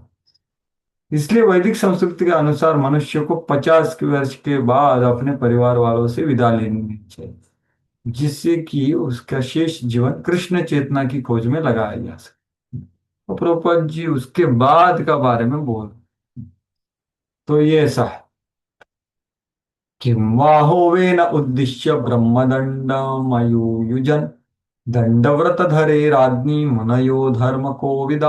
विदुर अपनी ने आगे पूछा कि महान धर्मात्मा ऋषियों ने राजा वेन को, जो स्वयं दंड देने वाले, दंड को धारण करने वाला था, क्यों क्यों कर शाप देना चाहा, और इस प्रकार उसे सबसे बड़ा दंड ब्रह्म शाप दे डाला।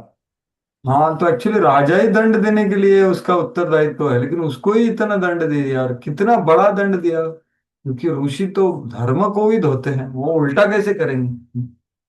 तो वही है यहाँ पर बोल, इसका इंगित क्या कर रहा है कि राजा ने बहुत बड़ा कुछ गंभीर कार्य किया हो। अन्यथा ऋषियों ने, जिनसे अत्यधिक सहिष्णु होने की अपेक्षा की जाती है ना, ऋषि मुनि किसको मार रहे हैं, मतलब ये बहुत ही गंभीर मामला है। क्योंकि वो प्राय कैसे होते हैं, धार्मिक चेतना में अग्रसर होने पर भी उसको क्यों दंडित किया। यह भी प्रतीत होता है कि राजा ब्राह्मण संस्कृति से पृथक सत्ता नहीं रखता, तो राजा के ऊपर भी ब्राह्मणों का नियंत्रण था, और आवश्यकता पड़ने पर राजा को भी किसी हथियार से नहीं वरन ब्रह्मशाप मंत्र से पदच्युत कर सकते थे। तो ये है राजतंत्र। ब्राह्मण इतने शक्तिशाली थे, मात्र उनके शाप से मर जाता। नावध्येयः प्रजापालः प्रजाभिरगवानपि यदसौ लोकपालानां विवर्त्यो स्वतेजसा। प्रजा का कर्तव्य है कि वह राजा का अपमान न करे, चाहे यदा कदा वह अत्यंत पाप पूर्वक कृत्य करता हुआ ही क्यों न प्रतीत हो। अपने तेज के कारण राजा अन्य शासनकर्ता प्रमुखों से सदैव अधिक प्रभावशाली होता है।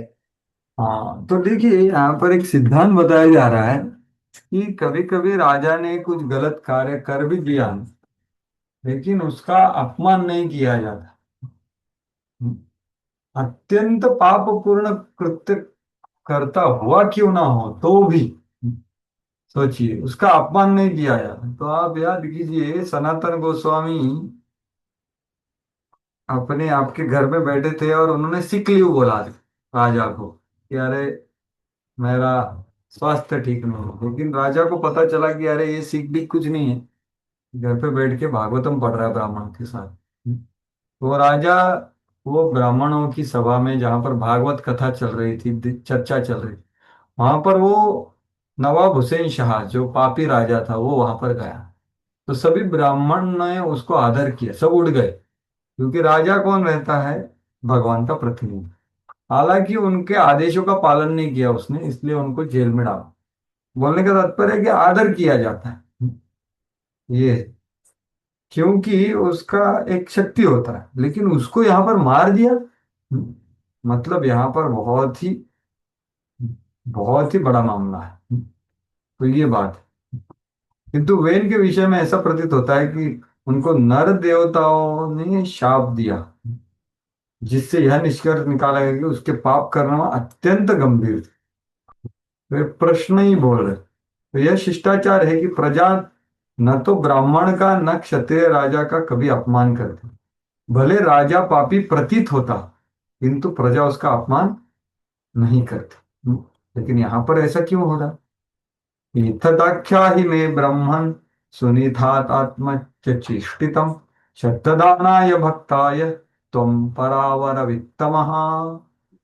विदुर ने मैत्रेय से अनुरोध किया, हे ब्राह्मण, आप भूत तथा भविष्य के समस्त विषयों में पारंगत है, अतः मैं आपसे राजा वेन के समस्त कार्यकलापों को सुनना चाहता हूँ। मैं आपका श्रद्धालु भक्त हूँ, अतः आप इसे विस्तार से कहे। हाँ, तो यही उनका आदर। अभी मैत्रेय को आदर देके बोल रहे हैं, भाई ये बहुत ही रोचक चीज है, ये क्या हुआ है इधर इतिहास में, मुझे विस्तार से बताइए। आप सब कुछ जानते हैं, परावर वित्तमा और मैं श्रद्धादान हूँ, तो ये बिल्कुल सही जोड़ी है। अब बताइए,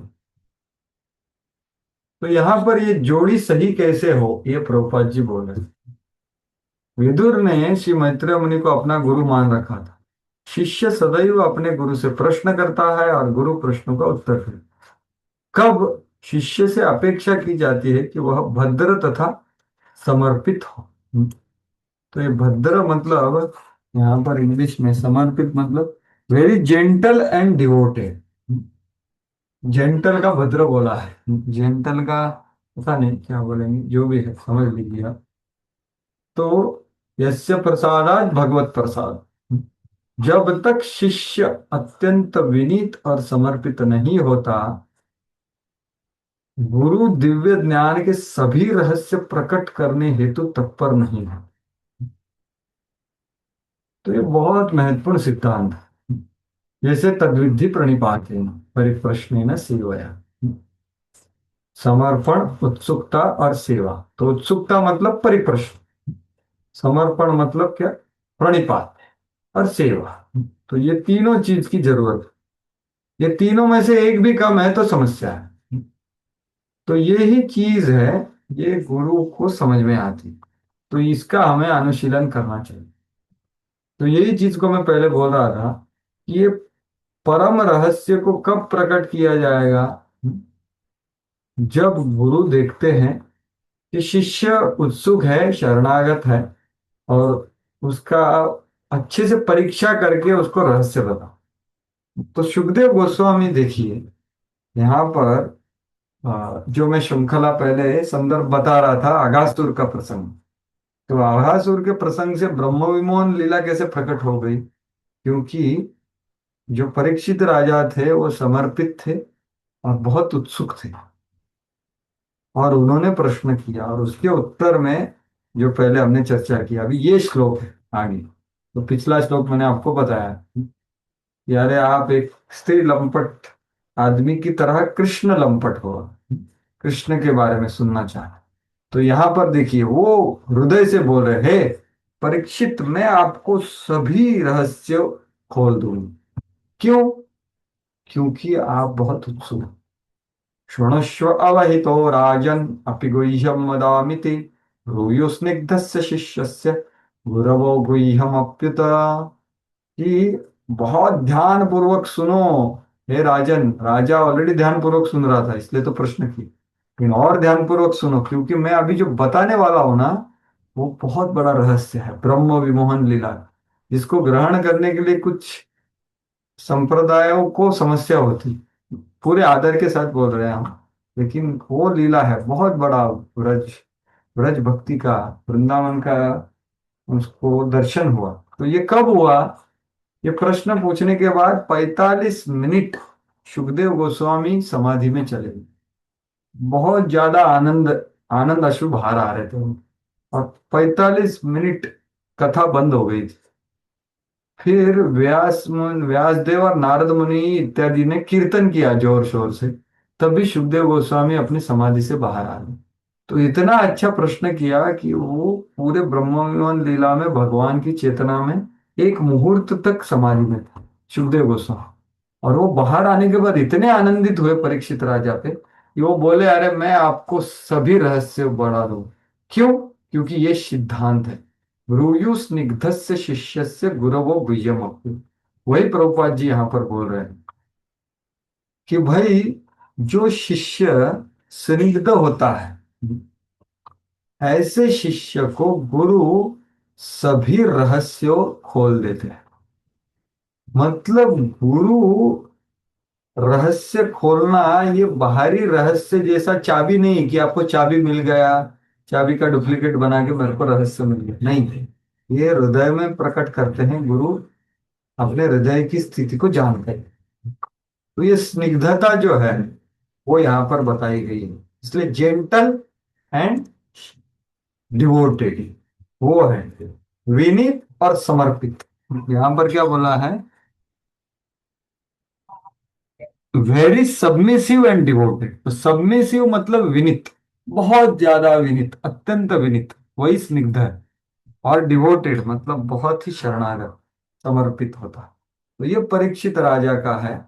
और यही रहस्य जानने के लिए हमें उत्सुक होना चाहिए, और वो रहस्य जानने के लिए उत्सुक होकर के हमें गुरु की सेवा में लगना है। कैसे? अत्यंत विनीत भाव से और अत्यंत शरणागत समर्पित भाव से। तो ही ये होता है। तो ही गुरु उत्सुक होते हैं बताने के लिए, हम्म, तत्पर होते हैं, नहीं तो तत्पर ही नहीं होते। जैसे अपने गुरु महाराज बोल रहे थे, आप देखिए कि हर लेक्चर में वो त्रिनादपि सुनिचन बता।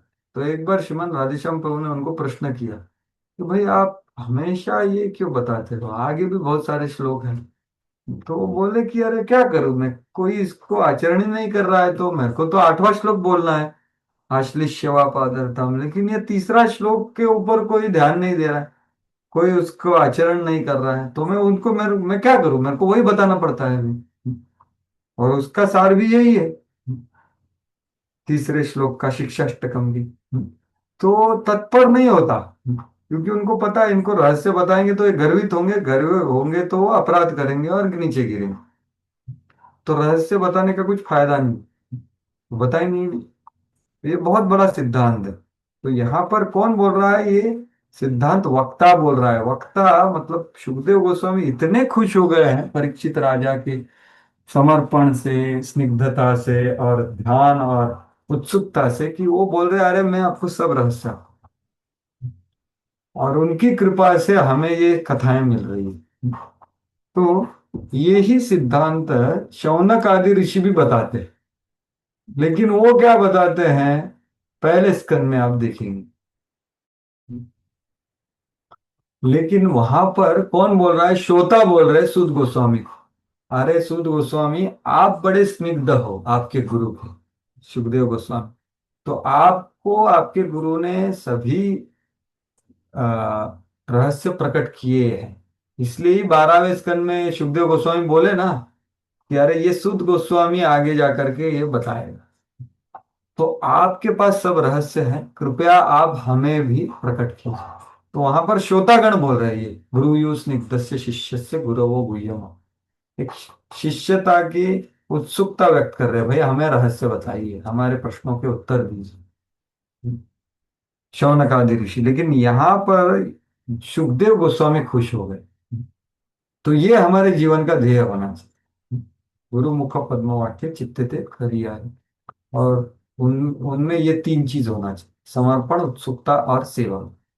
इसमें से एक भी हम छोड़ नहीं सकते। तो वो तत्पर होंगे रहस्य प्रकट करने में। तो ये सिद्धांत यहाँ पर प्रभुपाद जी बता रहे। आगे बढ़े, मैत्रेय उवाच अश्व अंगोश्वमेधम राजर्षि राजहार महाकृतम नाजग्मुः देवतास्तस्मिन् आहूतः ब्रह्मवादिभिः। एक पढ़ लीजिए आप लोग। श्री मैत्रेय ने उत्तर दिया, हे विदुर, एक बार राजा अंग ने अश्वमेध नामक महान यज्ञ संपन्न करने की योजना बनाई। वहां पर उपस्थित समस्त सुयोग्य ब्राह्मण जानते थे कि देवताओं का आवाहन कैसे किया जाता है, किंतु उनके प्रयास के बावजूद भी किसी देवता ने न तो भाग लिया और न ही कोई उस यज्ञ में प्रकट हुआ। हाँ, तो अभी वो ये थोड़ा पार्श्वभूमि बता रहे हैं कि क्या क्या परिस्थिति में अंग का जन्म हुआ, उसके लिए वो यज्ञ का बता रहे हैं। तो वो यज्ञ कर रहे थे, सभी कुछ व्यवस्थित था। जो ब्राह्मण थे वो उचित थे, उचित मंत्र, उचित विधि सब कर रहे थे, लेकिन कोई देवता प्रस्तुत नहीं हुआ अपने भाग लेने के लिए, भाग लेने। तो इसका ही आगे 8-10 श्लोकों में वर्णन है। तो प्रायः प्रभुपाद जी ये तात्पर्यों में, जिनमें हम पूरा नहीं जाएंगे, बोल रहे हैं कि देखिए, ये यज्ञ करने के लिए सभी सामग्री, ब्राह्मण, जगह, समय, उचित उच्चारण, उचित विधि विधान, ये बहुत जरूरी होता है। अगर थोड़ा उसमें इधर उधर हो जाता है ना, तो जैसे बोलते हैं, क्या बोलते हैं, प्रत्यवाय हो जाता है। मतलब क्या, एक तो फल तो मिलता ही नहीं है, लेकिन उल्टा फल मिलता है। जैसे भक्ति में ऐसा नहीं होता ना। वो क्या श्लोक है, आ, स्वल्पम अप्यस्य धर्मस्य त्रायते महतो भयात्। कैसा है वो श्लोक, शुरुआत कैसे होता है, आ, प्रत्यवायो न विद्यते। तो नेहाभिक्रमणाशोस्ति। हाँ, नेहा, हाँ यस प्रो, धन्यवाद गुरुभाई। नेहा अभिक्रमण नाशोस्ति प्रत्यवायो न विद्यते स्वल्पम अप्यस्य धर्मस्य त्रायते महतो भयात्। तो ये भक्ति का मार्ग ऐसा है, वहां पर आप अपूर्ण भी करते हो क्रिया तो भी आपको फल मिलेगा। तो वो पहला है, तो शुरुआत की लेकिन पूरा नहीं हुआ। और सदोष है वो, उसमें कुछ त्रुटि है तो भी आपको पाप नहीं लगता। और तीसरा है, आप एकदम क्षुल्लक कार्य करते हैं, स्वल्पम अपि धर्म, तो भी आप बड़े भय से बच जाते हो। ये होता है भक्ति के लिए, या निष्काम कर्म योग के लिए बोल सकते हैं, बलदेव विद्याभूषण बोल सकते हैं। लेकिन कर्म कांड जो है उसमें थोड़ा भी गलती हुआ तो फल तो छोड़िए, वो अपूर्ण है या सदोष है, तो फल भी नहीं मिलता और उल्टा पाप लगता है। तो इसलिए बहुत मुश्किल है यज्ञ करना इस टाइम पे, तो संकीर्तन है। ऐसा ही ये सभी तात्पर्यों का ये है, बारंबार पोपट जी लिखते हैं। और दूसरा वो लिखते हैं कि ये यज्ञ क्यों करते थे, अश्वमेध इत्यादि, गवालंबम वगैरह, कि वो मंत्रों की और ब्राह्मणों की श्रेष्ठता और शक्ति दिखाने। क्योंकि वो अश्व को या गैया को या प्राणियों को दूसरा जीवन मिलता था, तो इसके लिए वो करते थे, खाने के लिए नहीं या हिंसा के लिए नहीं। यही चीज बारंबार प्रभुपाद अलग अलग तात्पर्यों में बता रहे हैं। तो अगले कुछ श्लोक में यही है, आप देख सकते हैं। अश्वमेध कभी कभी, लेकिन कलयुग में ये अश्वमेधम गवालंबम पवित्रम फल पैतृकम संन्यास इत्यादि ये नहीं किया जाता। तो वही चीज यहाँ पर बोला है। तमोचुर्विस्मितास्तत्र यजमानस्तर्थद्विजः हवीशिं हूयमानानि न ते गृह्णन्ति देवताः। भी कोई और पढ़ी। भाई पढ़ दो मुझे। हाँ, तब यज्ञ में, जल्दी पढ़िए। तब यज्ञ में लगे पुरोहितों ने राजा अंग को सूचित किया, हे राजन, हम यज्ञ में विधि पूर्वक शुद्ध घी की आहुति दे रहे हैं, किंतु हमारे सारे यज्ञों के बावजूद देवतागण अभी उसे स्वीकार नहीं कर रहे हैं। हाँ, हमारा घी अच्छा है, ये A2 वाला घी, एकदम सही घी है। राजन, हविष्य दुष्टानि श्रद्धया साधितानि ते छंदांसया तयामानि योजितानि धृतव्रतैः। पढ़िए।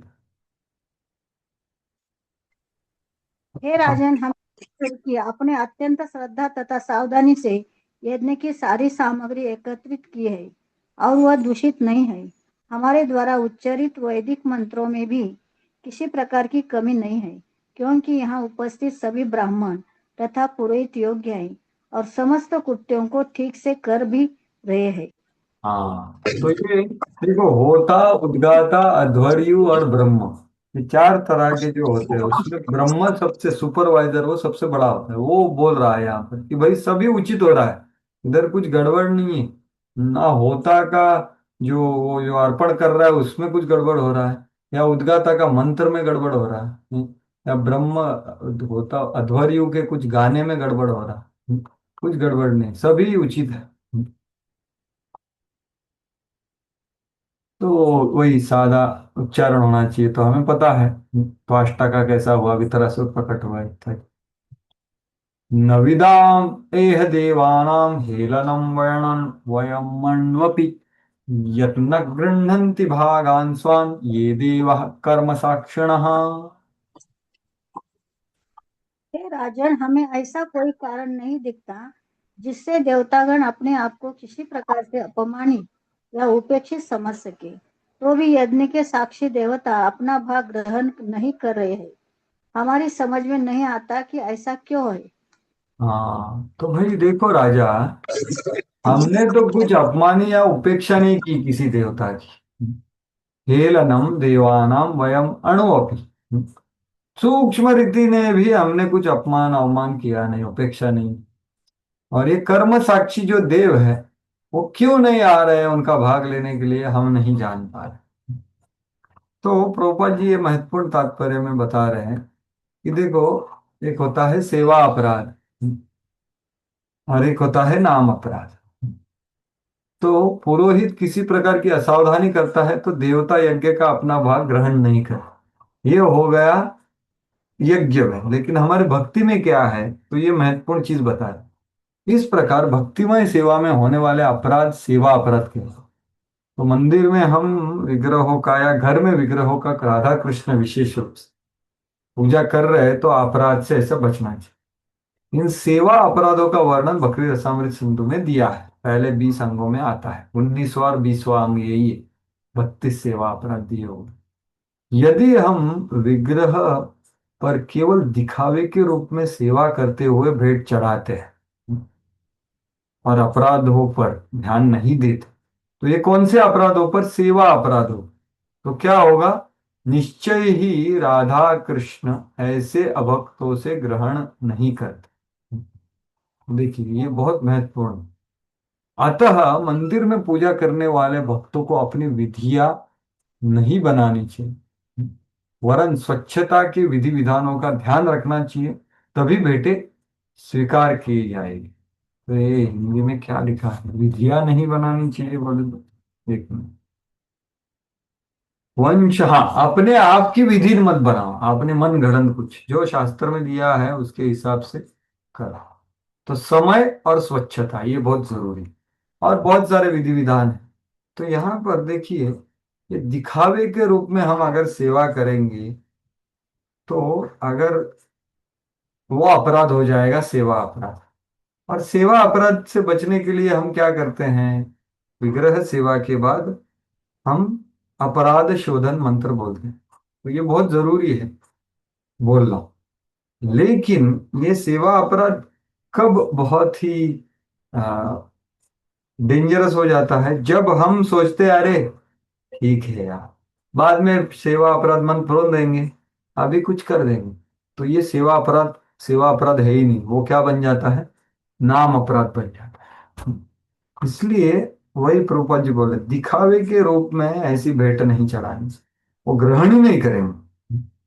तो ध्यान पूर्वक करना चाहिए। अगर ध्यान पूर्वक करते हुए कुछ अपराध होता है, उसके लिए अपराध शोधन मंत्र है।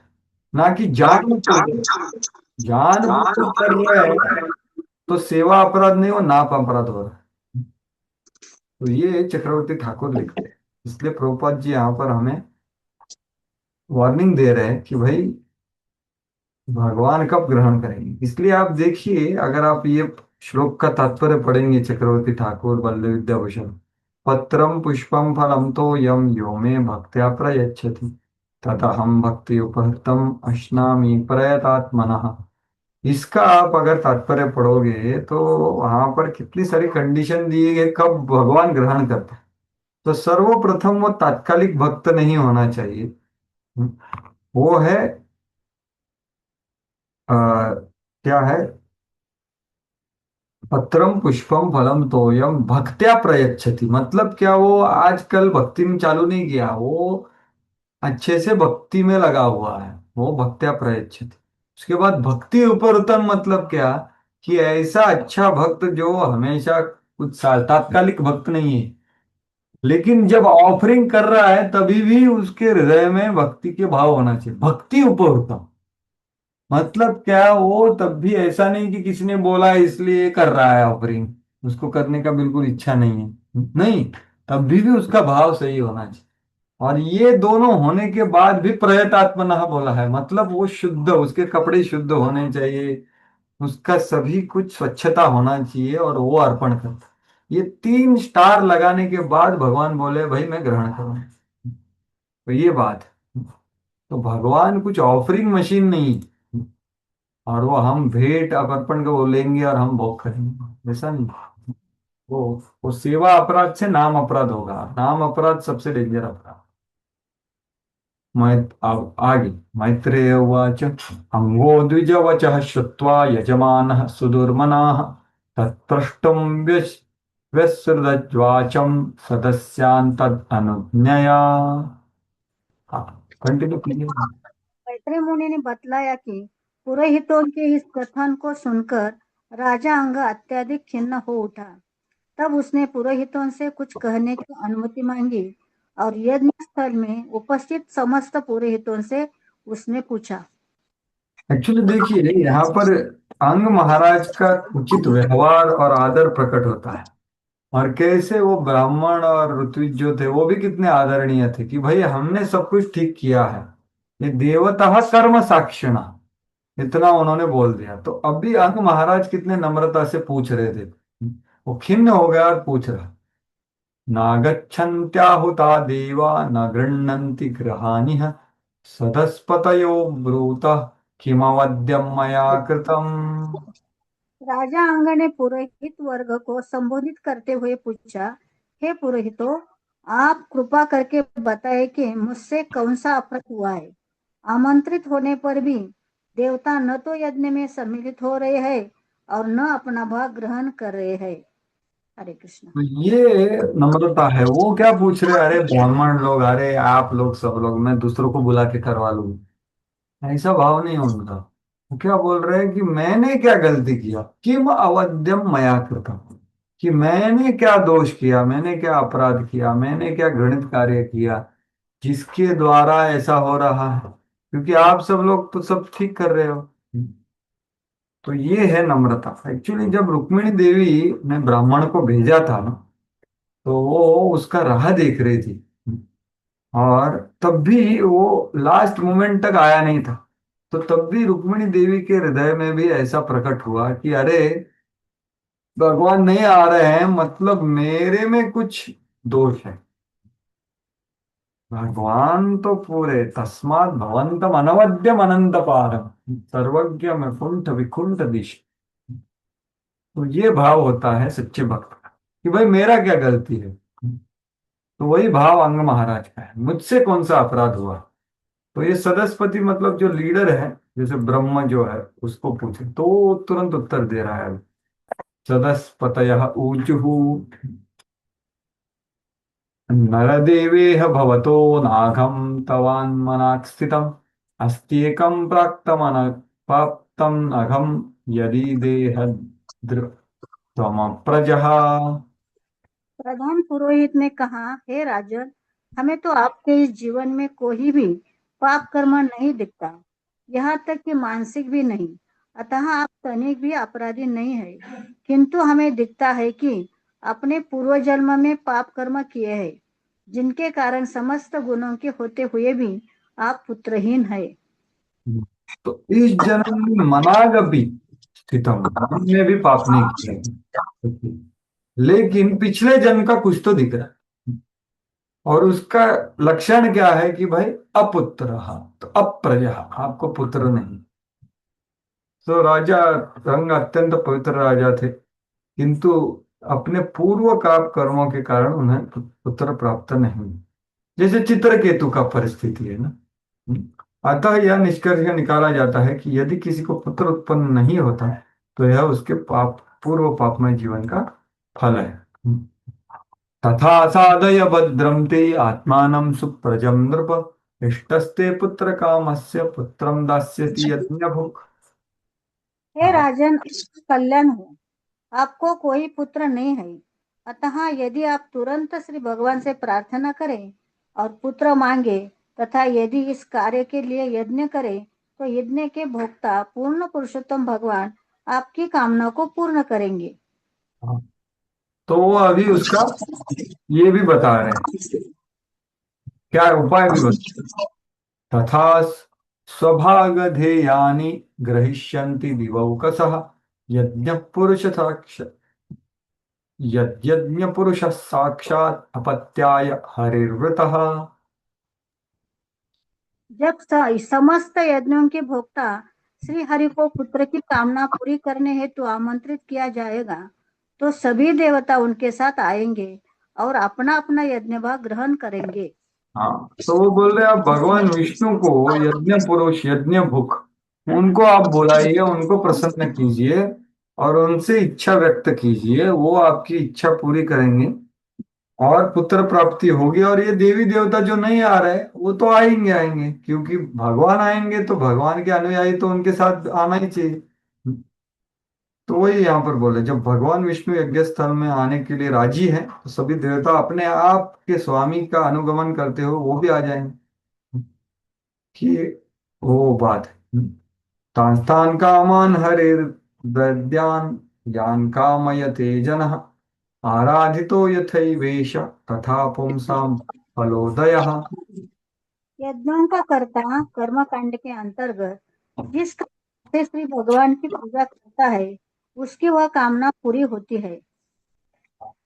हाँ, तो इसलिए भाई आप भगवान को ये यथामाम प्रपद्य थे, वही बात कि वो भगवान आपकी इच्छा पूरी करे, क्योंकि भगवान आदान प्रदान करने वाले हैं। आर्त जिज्ञासु अर्थार्थी ज्ञानी च भरतश्च। तो वही प्रभुपाद जी बोल रहे हैं। लेकिन यहाँ पर प्रभुपाद जी तात्पर्य में कैसे बोल रहे, ये यथामाम प्रपद्यते जो श्लोक है उसका सिद्धांत मतलब क्या, कि जो भगवान को अपने आप की इच्छा से प्रस्तुत होता है उसको सकाम कर्मी बोलते हैं। या भक्त होता है वो कुछ स्वार्थ से नहीं मांगता, तो ये दोनों अलग बात है। तो ये दोनों में अंतर है, वही प्रभुपाद जी यहाँ पर वर्णन कर। इस श्लोक में महत्वपूर्ण शब्द कामान है, जिसका अर्थ है इंद्रियों को तृप्त करने वाली इच्छा। भक्त समस्त कामों से रहित होता है, वह तो अन्नाभिलाषिता शून्य होता है। अर्थात भक्त को इंद्रिय तृप्ति की समस्त अभिलाषा से रहित होता है। उसका एकमात्र लक्ष्य भगवान की इंद्रियों को तुष्ट करना है। एक कर्मी तथा भक्त में यही अंतर है। तो यही यहाँ पर बताया गया। वैसे पुत्र प्राप्ति की कितने सारी लीलाएं हैं भागवतम में, कौन सी लीलाएं बता सकते हैं आप पुत्र प्राप्ति के लिए? यज्ञ कर रहा है, नहीं तो कौन कौन किए थे? इस स्कंद में भी हमने चर्चा किया उसका, कौन सा उदाहरण है, कोई बताएगा?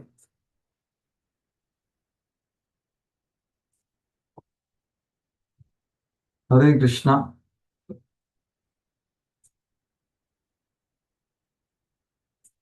कोई बताएगा इसका उदाहरण, पुत्र प्राप्ति के लिए कोई भगवान को प्रस्तुत हो रहा? अत्रि मुनि है, दूसरे निमि महाराज है 11वें स्कंद में या 9वें स्कंद में शायद। और यहाँ पर ये है देवकी वसुदेव भी है। लेकिन ये सभी लोगों का अलग अलग चेतना है। तो ये बात यहाँ पर बोली जा रही। तो प्रभुपाद जी वहां लिखते हैं, अरे भगवान को अपना पुत्र बना कर इधर लाना, इस ये भी थोड़ा, इसमें भी थोड़ा स्वार्थ है, ऐसा प्रभुपाद जी लिखते हैं कृष्ण पुस्तक। इति व्यवसिता विप्रास्तस्य राज्ञः प्रजातये पुरोडाशं निरवपन् शिपिविष्टाय विष्णवे।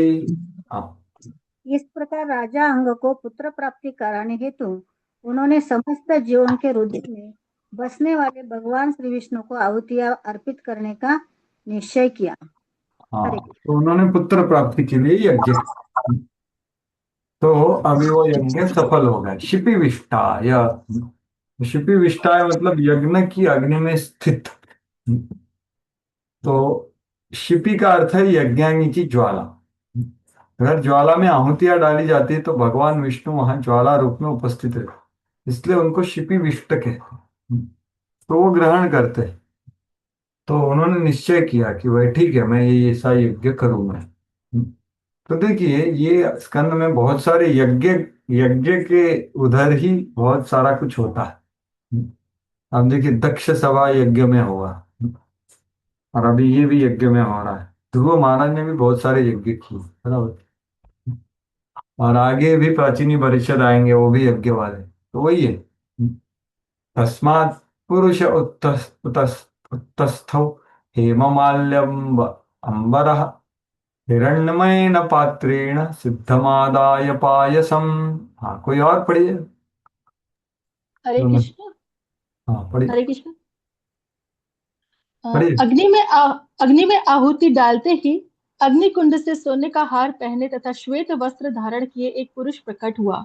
वह एक स्वर्ण पात्र में खीर लिए हुए था। हाँ, तो जैसे रामायण में खीर आया, वैसे ही यहाँ पर भी हो।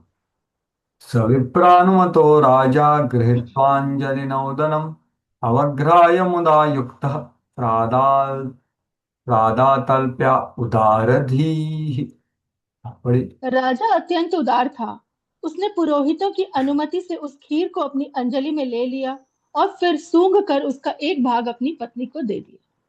हाँ, तो यहाँ पर तुरंत तो वो यज्ञ का तुरंत वर्णन हो गया। उन्होंने निर्णय लिया, यज्ञ किया, यज्ञ सफल हुआ, और फिर उनको चरु मिल गया।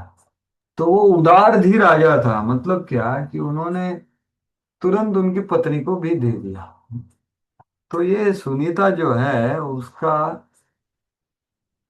पार्श्वभूमि अलग है, वो पात्र नहीं थी, तो भी राजा ने दिया, इसलिए उसको उदार जी बोला। राजा की पत्नी सुनीता यह आशीष ग्रहण करने की पात्र नहीं थी। क्यों नहीं थी? क्योंकि वो किसकी बेटी थी? मृत्यु की, जो दैत्यों से आता है, मतलब ऑस्पिशियस नहीं है। उसने यज्ञ पुरुष से प्राप्त हुआ क्षीर रूपी प्रसाद अपने पत्नी को दे दिया। प्रत्युत सब कुछ भगवान द्वारा पूर्व नियोजित है। अभी अगला स्टोरी का थोड़ा बोल रहे हैं, जैसा कि बाद में श्लोक में बताया जाएगा। यह घटना राजा के लिए हितकर नहीं हुई, क्योंकि कैसा पुत्र प्राप्त हुआ सोचो, इतना यज्ञ करके। क्योंकि राजा अत्यंत उदार था, अतः इस जगत के प्रति उसकी विरक्ति बढ़ाने हेतु भगवान ने चाहा कि उसकी रानी से एक क्रूर पुत्र जन्म ले, जिससे राजा को गृह त्याग करना पड़ेगा। जैसा कि कहा चुका है, भगवान विष्णु कर्मियों की सारी इच्छा पूरी करते हैं, लेकिन भक्त की इच्छा वे एक भिन्न विधि से पूरी। ये विधि, हरे कृष्णा। तो ये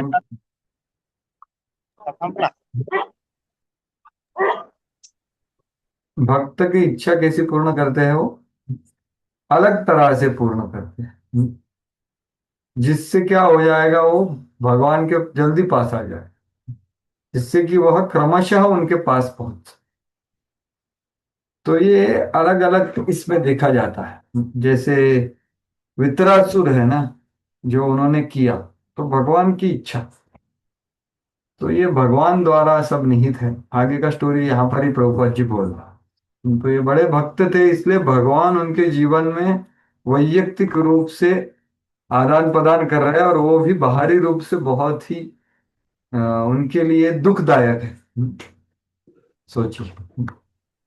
तो ये ददामी बुद्धि योगम, तो यहाँ पर बुद्धि योग दिया कि भाई ठीक है, इसको खिला दो। तो बाहरी रूप से ये बहुत ये है, जैसे परीक्षित राजा को हार डालने के लिए, तो ये अनिश्चित कार्य है, तो ये करने के लिए प्रवृत्त किया, जिससे श्रीमद् भागवत प्रकट हो गए। तो यहाँ पर वो उनके पास चले जाओ। भगवान भक्त को अवसर प्रदान करते हैं कि वह आगे प्रगति करता रहे, जिससे वह वापस घर अर्थात भगवान के धाम जा सके। तो भगवान हमेशा योजना करते रहते हैं। प्रभु जी। तत्त्वसवनं राज्ञी प्राश्य वै पत्युराददे गर्भं कालमुपावृत्ते कुमारं शुश्रुवे प्रजा।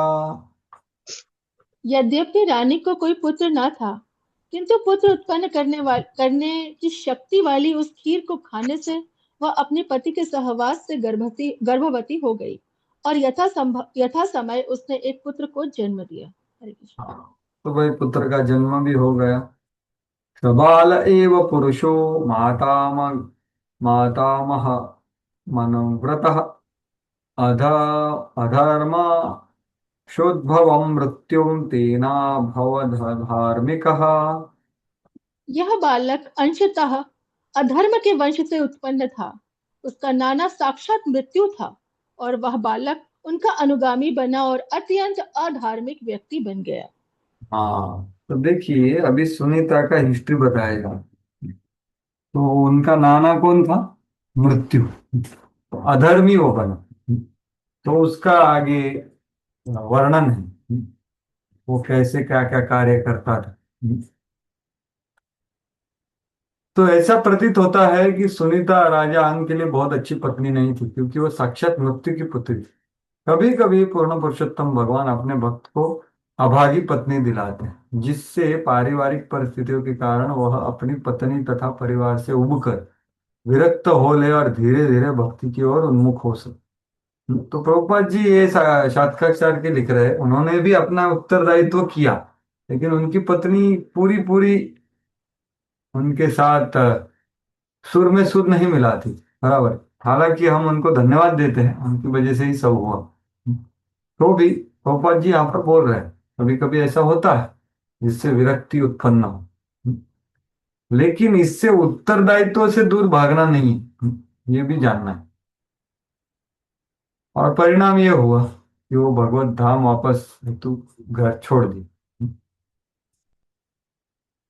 सशरासस्य सन्मुद्यम्य मृगो यौवन गोचरः हन्त्य साधुर्मृगान् दीनान् वेनो सावित्रोज्जनः।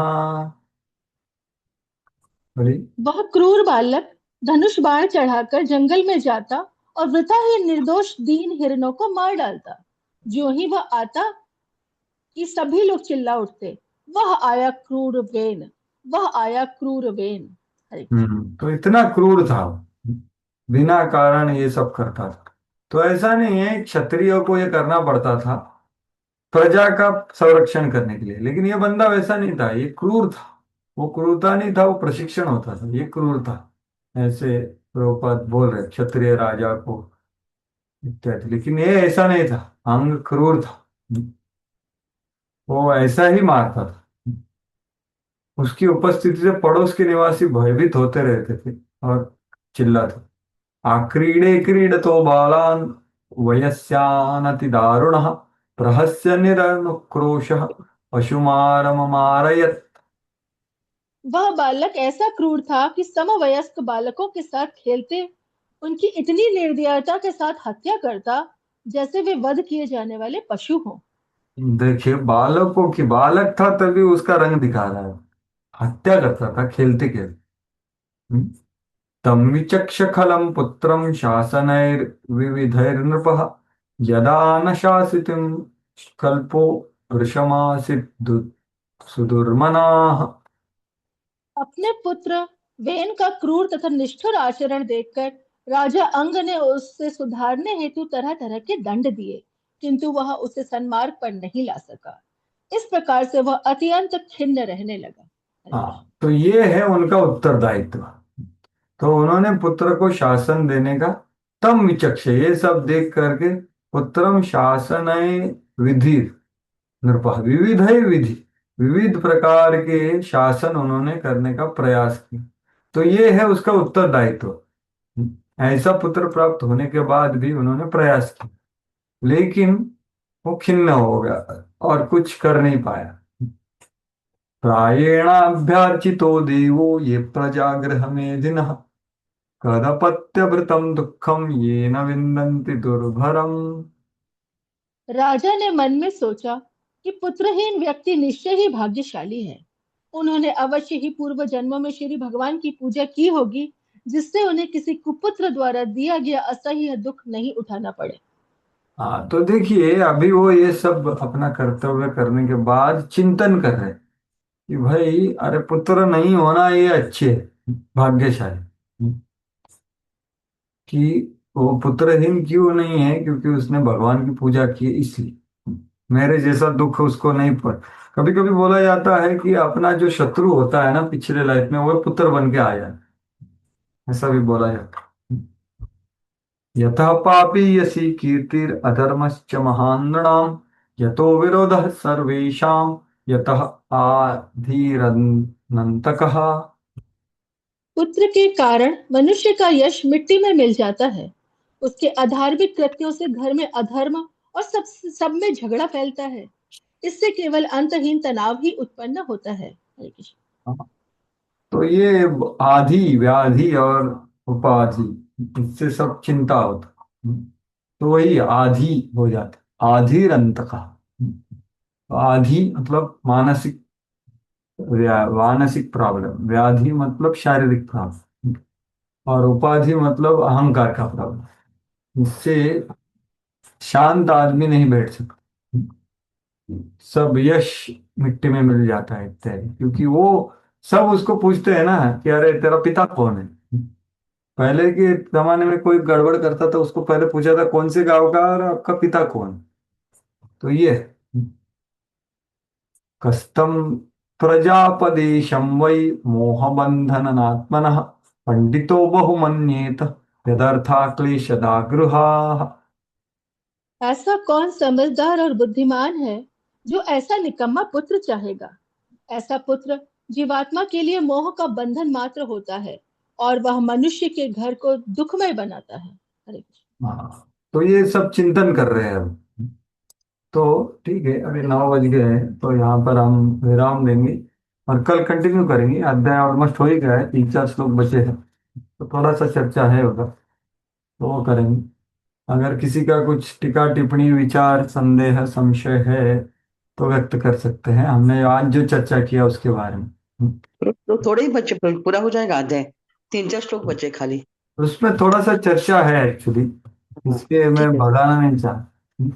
और हाँ, किसी का कुछ। तो मेरा एक प्रश्न था कि हाँ बोलिए। साक्षात मृत्यु की वो लड़की थी क्या, सुनी थी? हम्म। जो हम मृत्यु बोलते हैं, हमारी मृत्यु, वो मृत्यु एक रूप, व्यक्ति रूप, और हाँ उसकी वो बेटी। हाँ, इसका जो एक्चुअली वंश है ये कौन से तो स्कंद में दिया है, किसी को याद है क्या? मतलब कौन किसका बेटा, वहां पर हाँ, ये सब है। गलत गलत चीजों का ये है सब। अधर्म वो, अधर्म ये सब हाँ, नाम है। अधर्म का लीनेज, करेक्ट। हाँ, तो हाँ। तो अधर्म के इसमें ही ये सब आता है, मृत्यु, और मृत्यु की पुत्री है ये सुनी था। तो ये हम साक्षात जो मृत्यु बोलते हैं उसकी ये लड़की सुनी था। हाँ, मतलब साक्षात मृत्यु मतलब एक मूर्तिमान स्वरूप, एक व्यक्ति भी है। हाँ, हम जो हमें मृत्यु बोलते हैं ना, भौतिक जीवन हम्म, में, वो एक ही है। बोल सकते हैं, यस। हाँ। और किसी का है एट्थ कुछ? एट्थ चैप्टर में ही पढ़ा था इसको। कौन से, इस अध्याय में ही है क्या एट अधर्म का? आठवें चैप्टर में जब शुरू किया था, 8वां चैप्टर, हाँ तब उसमें था अधर्म की लीनियज। हाँ, तो कौन किससे पैदा हुआ वहां याद पर नहीं पूरा है है। मुझे। अधर्म, फिर ये, फिर ये, फिर ये, ऐसा ही ऐसा। ऐसे संत के ऐसे, हाँ, उसने नाम ही लिखे। हम्म, असत्य ये ऐसा कुछ है, हाँ। करेक्ट करेक्ट, 8वें अध्याय में है, ठीक है। और किसी का कुछ है आज जो चर्चा किया हमने उसके ऊपर?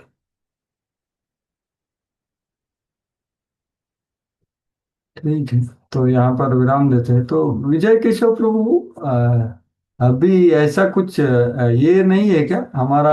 आप मतलब ये जो हम क्लास अटेंड करते हैं उसमें कुछ वीडियो वगैरह ऑन करना वगैरह, ऐसा कुछ करने का कुछ है ऐसा? या ऐसा कुछ नहीं है, अभी सब लोग बंद करके बैठे हैं, तो कुछ आप बोलना चाहेंगे उसके बारे में? गुरु जी, इंस्ट्रक्शन दिया था। आज मैं थोड़ा सा ट्रैवलिंग कर रहा था, इसलिए मैं नहीं लगा पाया। हम्म। तो बात करो, सभी से बात करो एक बार फोन पे। हाँ, तो कृपया कुछ जो भी बीवी आरवी ने बताया वो करने का प्रयास कीजिए, अगर हो सके तो। करता हूँ, ठीक तो अच्छा रहेगा, सेवा करने के लिए एक अच्छा रहता है अगर कुछ आदान प्रदान है तो। ठीक है, ओके। धनतेरस श्रीमद् भागवतम की जय, श्रील प्रभुपाद की जय। दंड दंड धन्यवाद।